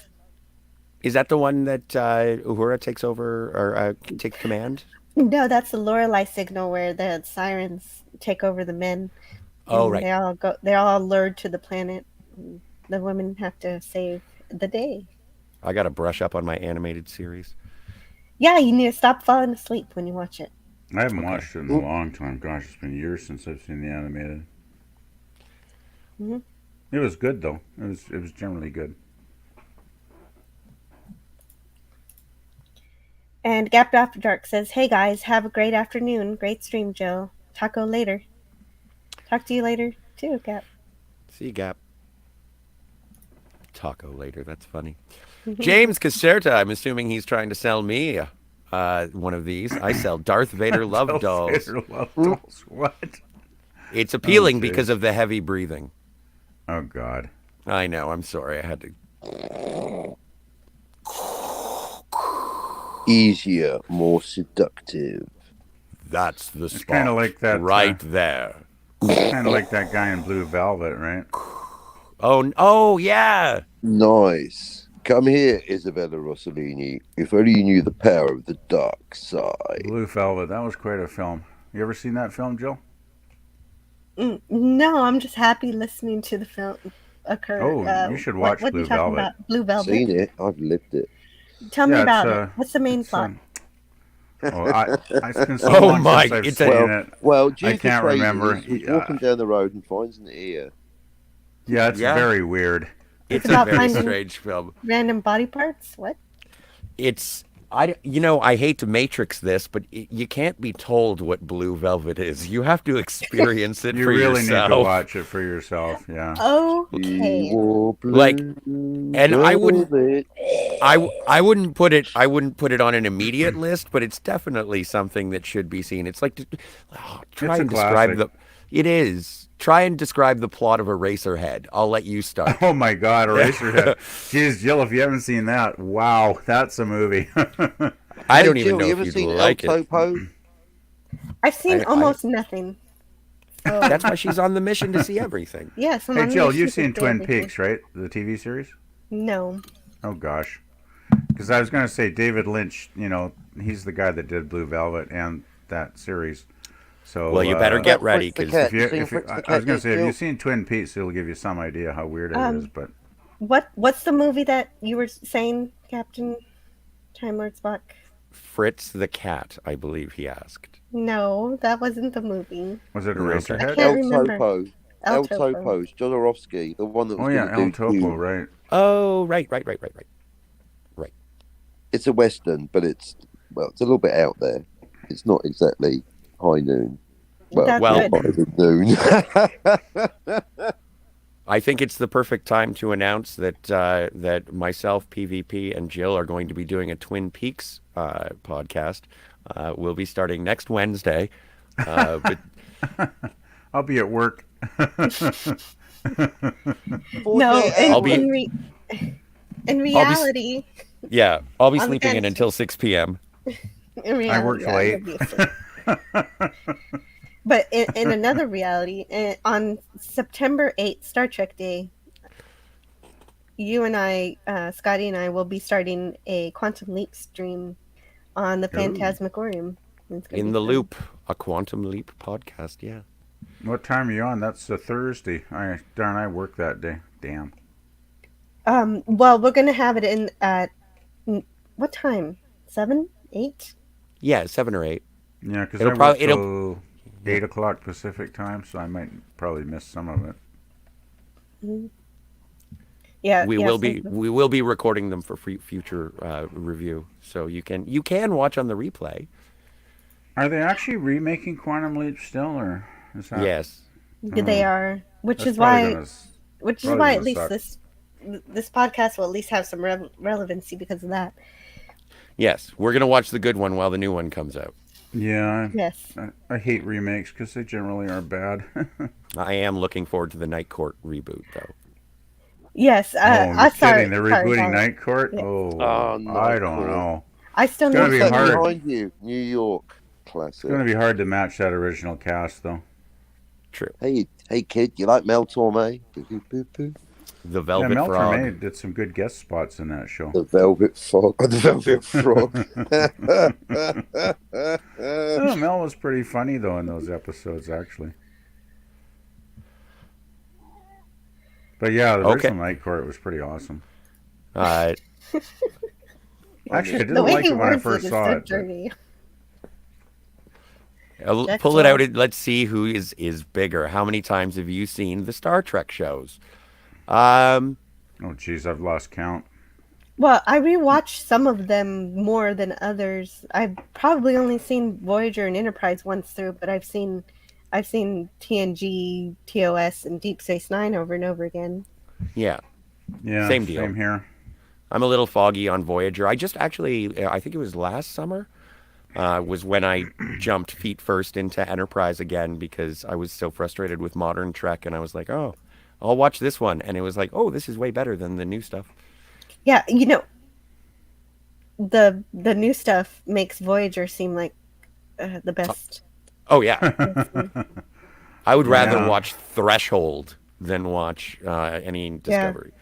Especially the animated one I saw recently. I wish they had animated the whole thing because that's how that episode was meant to be with goofy music. Yes, that was fun when they do it in the original animation style. I liked that. Mm-hmm. With Tupac. Welcome. I don't think I've had the pleasure of having Daniel's Hot Topics on my channel. Welcome. Yeah. Hi, what's up? Hey. Daniel. Ahoy. Mm-hmm. And is it me or is the cartoon the best? No, it's not just you. It's not just you. That's my third favorite. I have TOS, Deep Space Nine, then TAS. Wow. Then I'd probably Enterprise and Voyager. Where's TNG? TNG. Oh wait. Okay. Wait. Sorry. TOS. Then Deep Space Nine. Okay. Then TNG. Okay. Yep. I agree with you. And then TAS. Uh-huh. Yep. I'm with you on that list. I'd pretty much go with that list too, actually. I just like Discovery. Yeah. Oh, sorry, wrong show. I'm on the wrong show. Sorry. I just watched Star Trek Prodigy on a loop. Well, maybe the Discovery Channel. Nice. Jack Slaw says no one is talking about it, but there is as much Star Trek as there are superhero shows. There's probably more nobody Star wants to talk Trek about actually. TAS is canon. I agree. It was I think made so, by too. it was made by the original writers and actors and everything. Where's Chekhov? There's some continuity issues, but it's fun. Justice for Chekhov.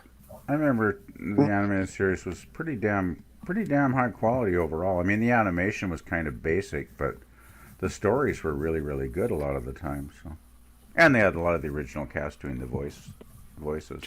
Justice for Chekhov. Nuclear whistles. Nuclear vessels. Yeah, they didn't have to replace him with Eric's. Yeah, I never understood Eric's. I never understood how those kind of sleeves worked. Yeah, he has some extra limbs. Were they ever useful? I don't remember. Oh, there was. You didn't see the director's cut of that one episode where he gets handsy? No. Yeah, that was one thing with the animated. They could do some really weird aliens, which they couldn't do in the original series. So. That's true. Yes, I did love that episode. That was like the cage where they had those big aliens with the trunks that put them in the zoo. Definitely an alien species you could never see on TOS because of budget. Yeah, TOS was pretty limited in what it could do, really. So, but they made the best of it. Boy, for a well, I guess it was probably a pretty good budget back in the '60s, I guess.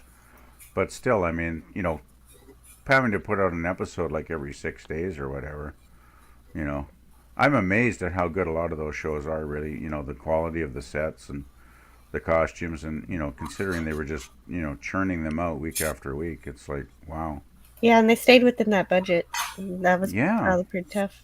That's the amazing thing. Yeah, they actually made it work for those. Well, I was going to say those 3 years. Season 3 was a bit rough, but Season 3 was the corporate year where Gene Gene didn't get what he needed, so Gene left. Yeah, he left.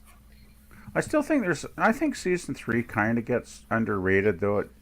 People like to kick it around, but I think there's a number of really good episodes in season 3 still. Yeah, I think so too. Spectre of the Gun. Oh, I love Spectre of the Gun. Which is the third time that DeForest Kelley played in the OK Corral. Yeah, that's cool. It is really cool. I liked how the Spectre of the Gun too. I mean, since they had such the drastic budget cut in season 3, the actually making the western town incomplete, like those weird sets where everything was kind of half there, was perfect because the Malcotians they took the thoughts out of Kirk's head, right, and he had an incomplete knowledge of the West, so of course the town would be incomplete. So it made perfect sense within the context of the story. And yet, they were working with they were working with that smaller budget. I thought it was a brilliant episode, really. Did anybody watch the Red Dwarf Western episode? Oh, I probably have, but it's been so long I can't remember it off. Well, it was just that Crichton had to manifested the virus that he had to remove as a Western town. It was a good episode, but I guess actually most episodes of Red Dwarf are good. Yeah, they are. It's a pretty awesome show, really. Yeah, have you watched Backwards yet, Jill? Yes, I love Backwards. Yeah, I've been going through a rewatch of Red Dwarf lately. Awesome. Yeah, that's a great show. That's something I can watch with my kid, and it's pretty cool. I love backwards. Ends up going forward. He won't watch Star Trek, but he'll watch Red Dwarf, so I'll take it. Oh, that's good. Crichton's what Data should have been. Crichton on Star Trek, that'd be brilliant. That would have been awesome.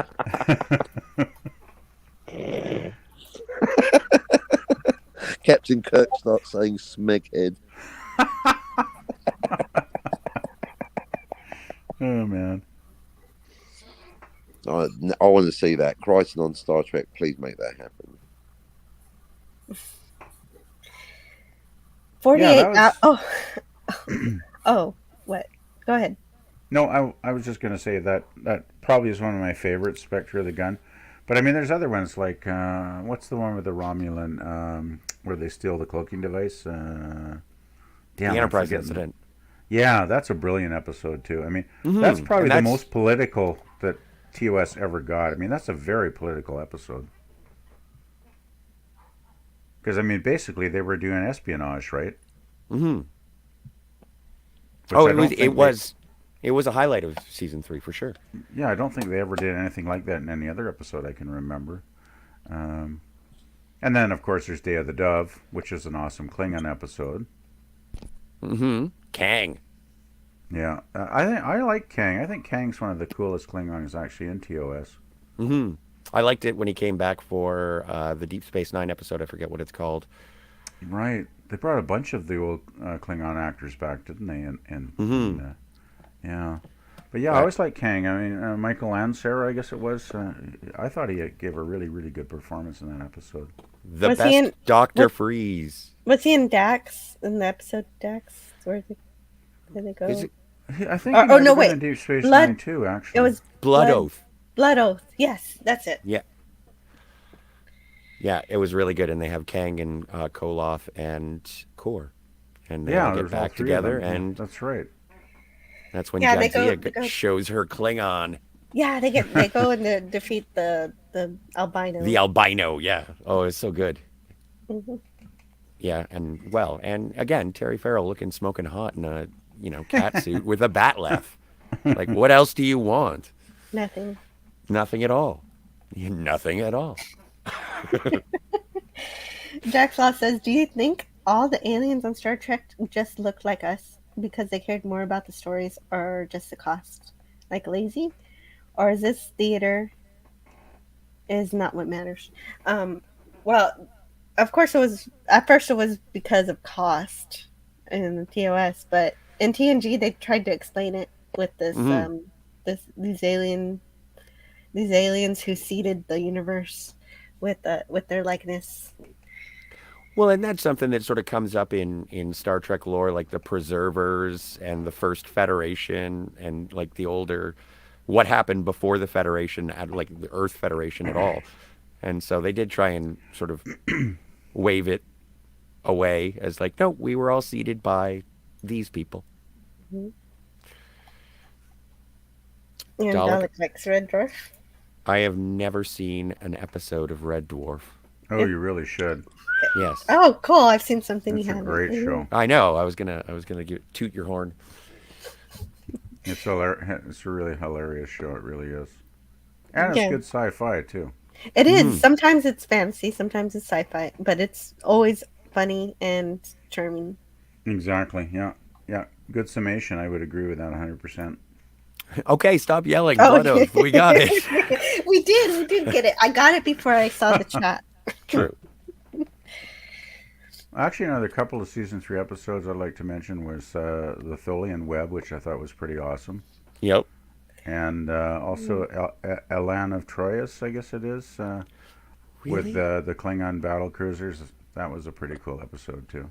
I guess it was okay. I just didn't like that character, like the well, she was obnoxious as hell, but that was the whole point, right? That was the point.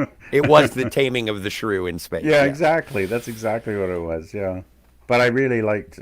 I thought the suspense it built, taking on the Klingons through that episode, worked really well. And then, of course, seeing the D7 was just, totally awesome. It was good, but is that like the third episode? It's the second one because I think in the D7 Requiem. 2 or 3 episodes at most. Requiem for Methuselah is the one where Captain Kirk falls in love with Reyna, the android. I never liked that one. I thought that one was kind of silly, really. This is the one where Captain Kirk falls in love with the Dolman because of her pheromones. Well, that was because of her tears, yeah. Yeah, and it's also, I want to say it's the third episode that Captain Kirk falls in love with a woman. Well, obviously, Justice for Edith. But the cure to his being love-struck is that he always loved the Enterprise more. Well, exactly. When the Klingons That's always the right answer. When the Klingons attacked, I mean, Kirk was totally back to normal, right? Pretty quick. Mm-hmm. Yeah.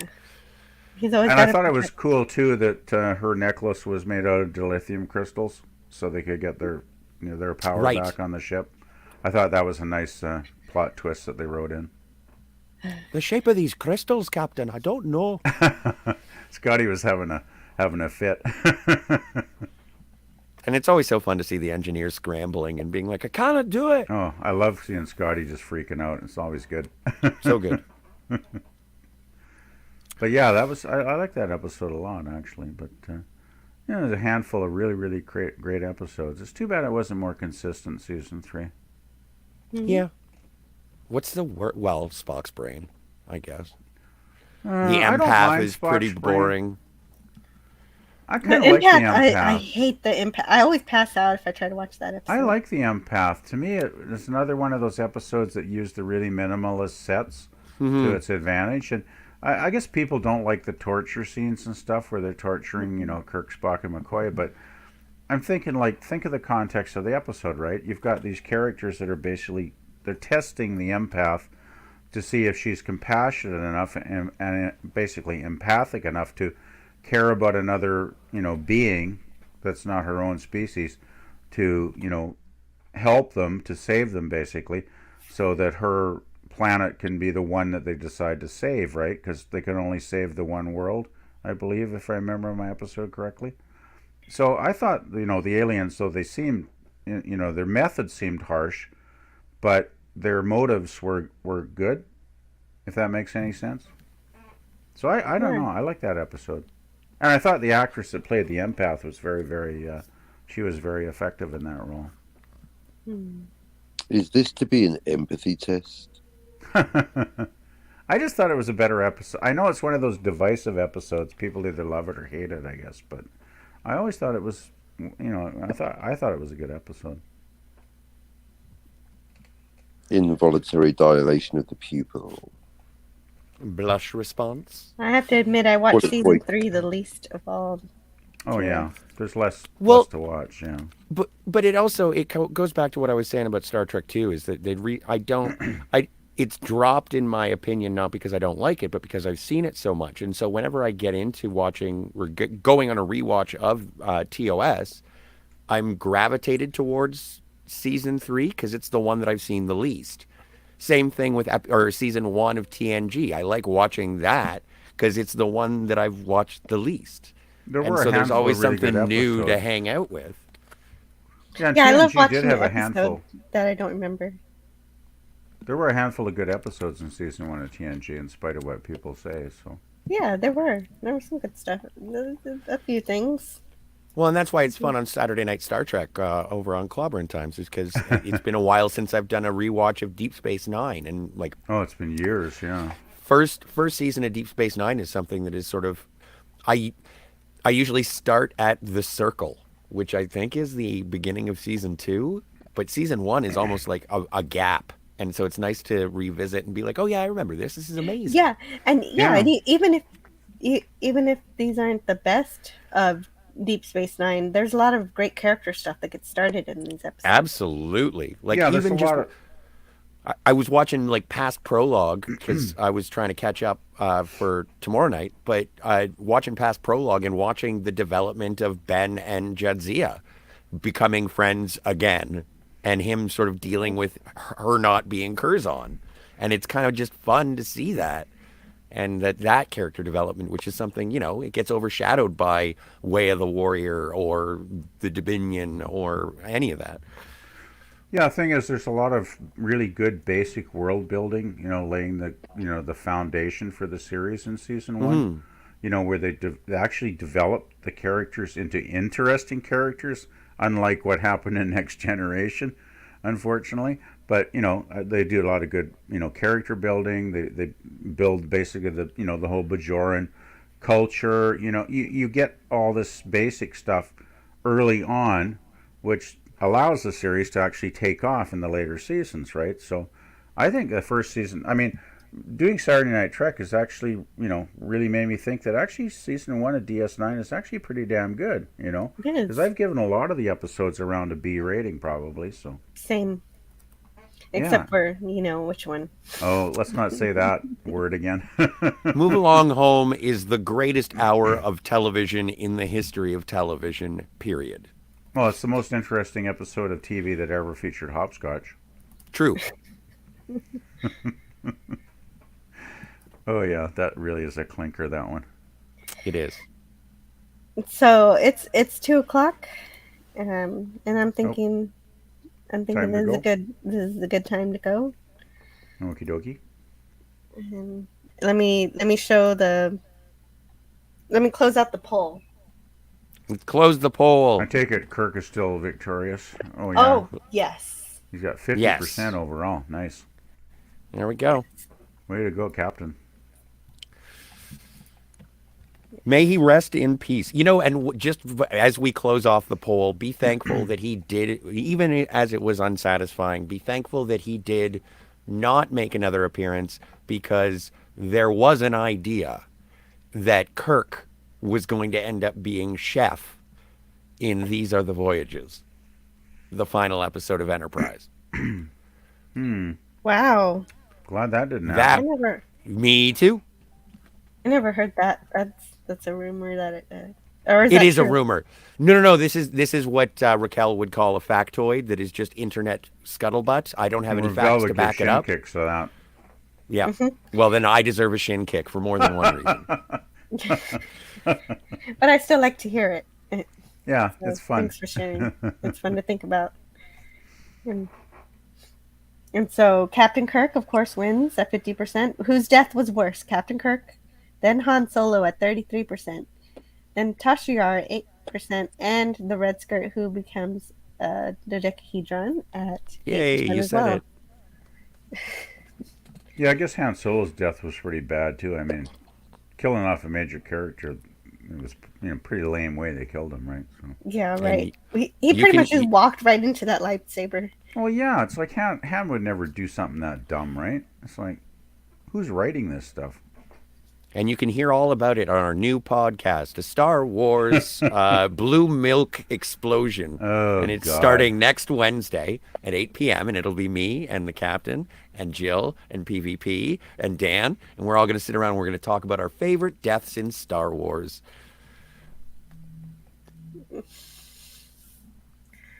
Mine is Greedo. Spoilers.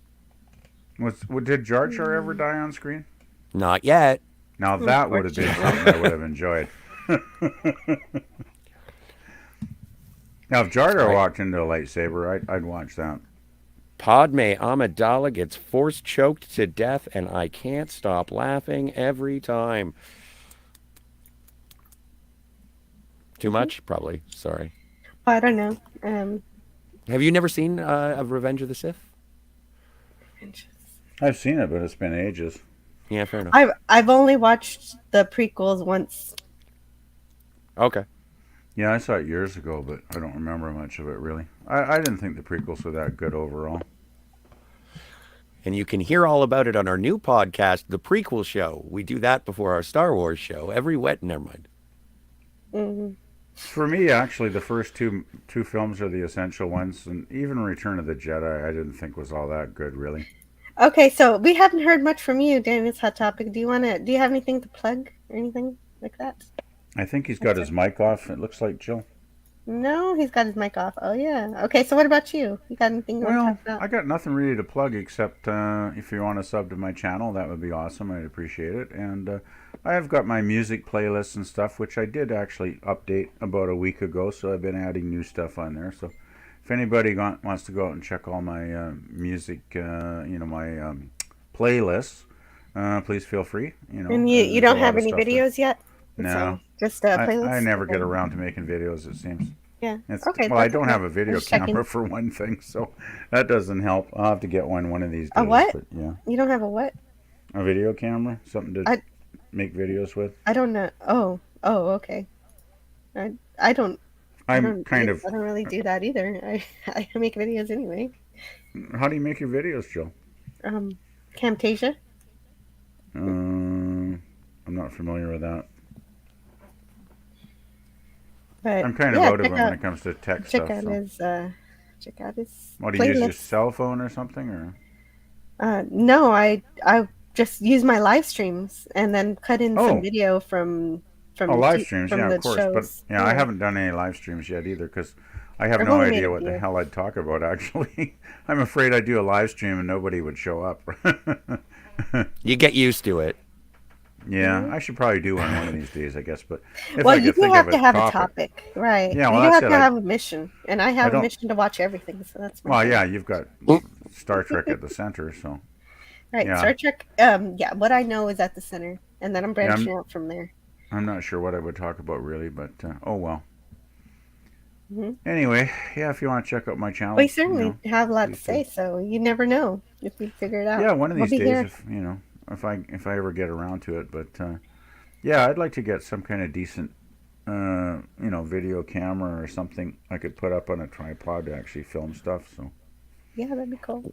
Well, Pleasant Valley Picker, I went over to your channel and I saw that your first playlist is Star Trek Target Audience, and I was like, well, I have to subscribe. I actually want to mention those guys, if I may, Jill. Target sure. Audience. Go ahead. Target Audience is the channel name, and it's like a couple of young guys. I think they're maybe around 30 or something. And they've been reviewing all of the TOS episodes for a number of months now. They actually just got, the latest one I think they did was the Apple. So they're starting, they're into season 2 now. And they're pretty hilarious. Like, they have a lot of fun watching the show. They joke around. They have a lot of laughs. But they really, really love the show. They're really, like, they'd never seen it before, either one of them, before they started doing the reviews online here. And they've been really enjoying it. They've really gotten into the show. They're really getting the characters, like, Kirk, Spock, McCoy, and everybody else. And then after they finish watching it, they do an analysis of what they thought of the episode at the end of the videos, and it's really a good channel, so definitely check them out. Well, yeah, the more Star Trek channels and more Star Trek reviews, the better. And well, the thing is, Jill, sometimes there are channels where they do a Star Trek TOS review, and they don't really take the show seriously, or they kind of think it's a joke, or they don't respect it, right? Why? Well, there are some channels like that, though, where they just don't get it, right? I just turn that off if I hear anything. Well, I do too. But, I mean, I have seen channels like that in the past.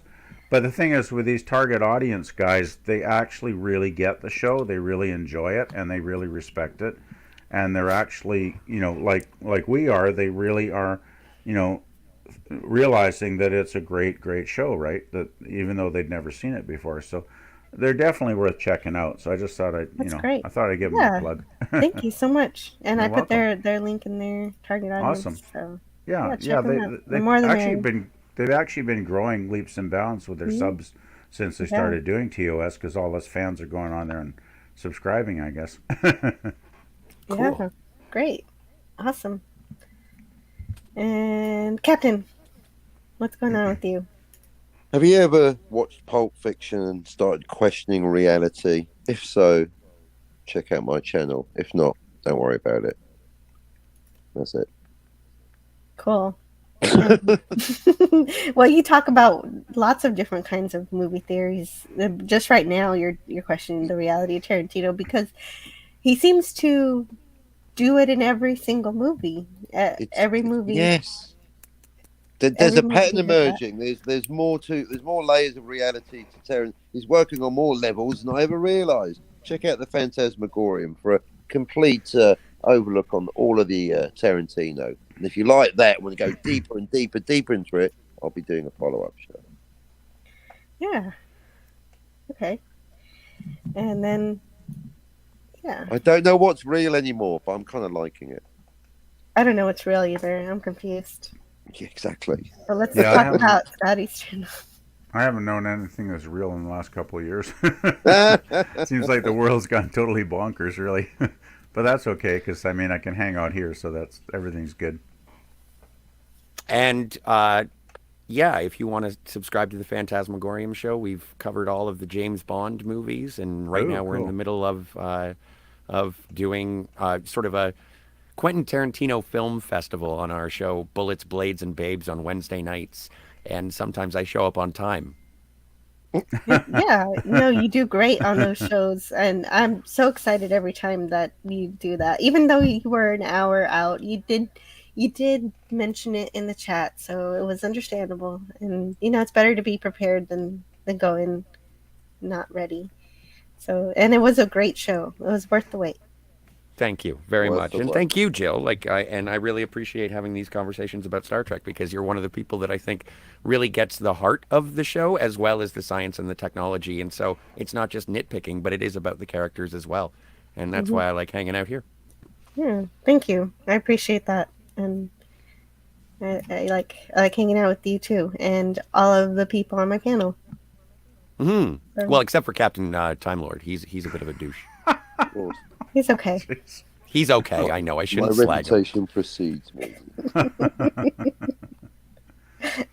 it is fun hanging out with people who actually get the show, like on a real, deep level, like, because there's plenty of people that don't get it. So.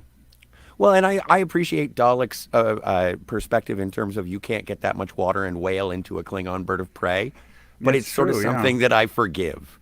I just sort of forgive it. Yeah, you have to kind of go with it, even though it might have been a bit of an error, script-wise. It's like, oh well. Yeah. You're just gonna put a couple whales in the shuttle bay, or what? Yeah. They should have had a D7 battle cruiser. That's what they should have had.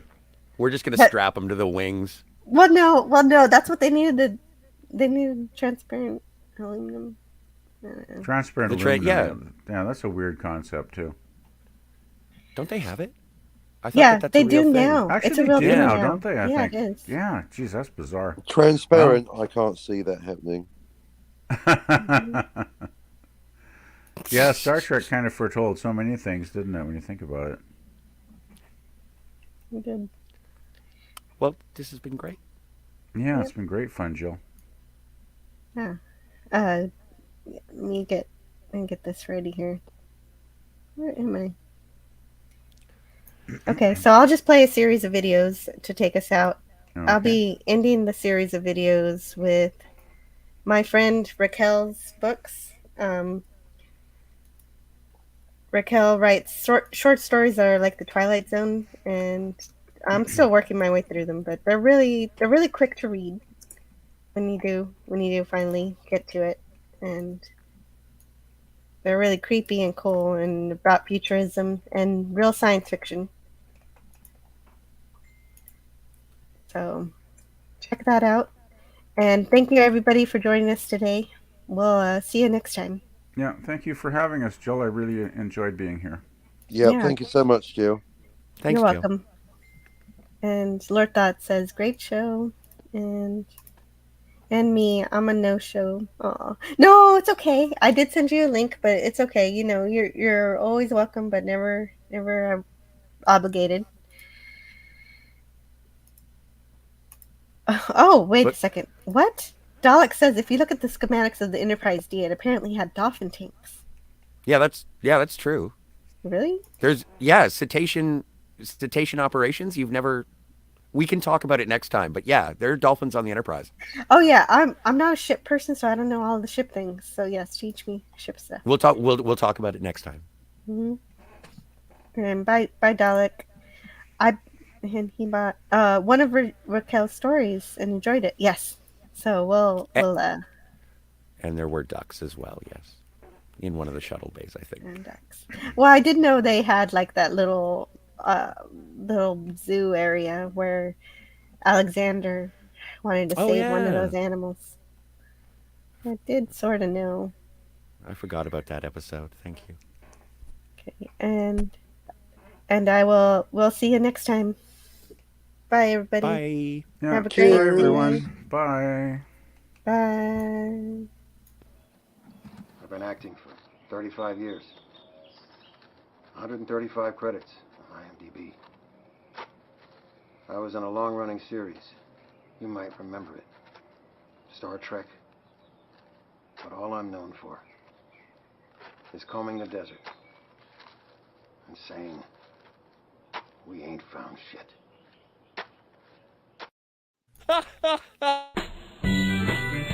We ain't found shit.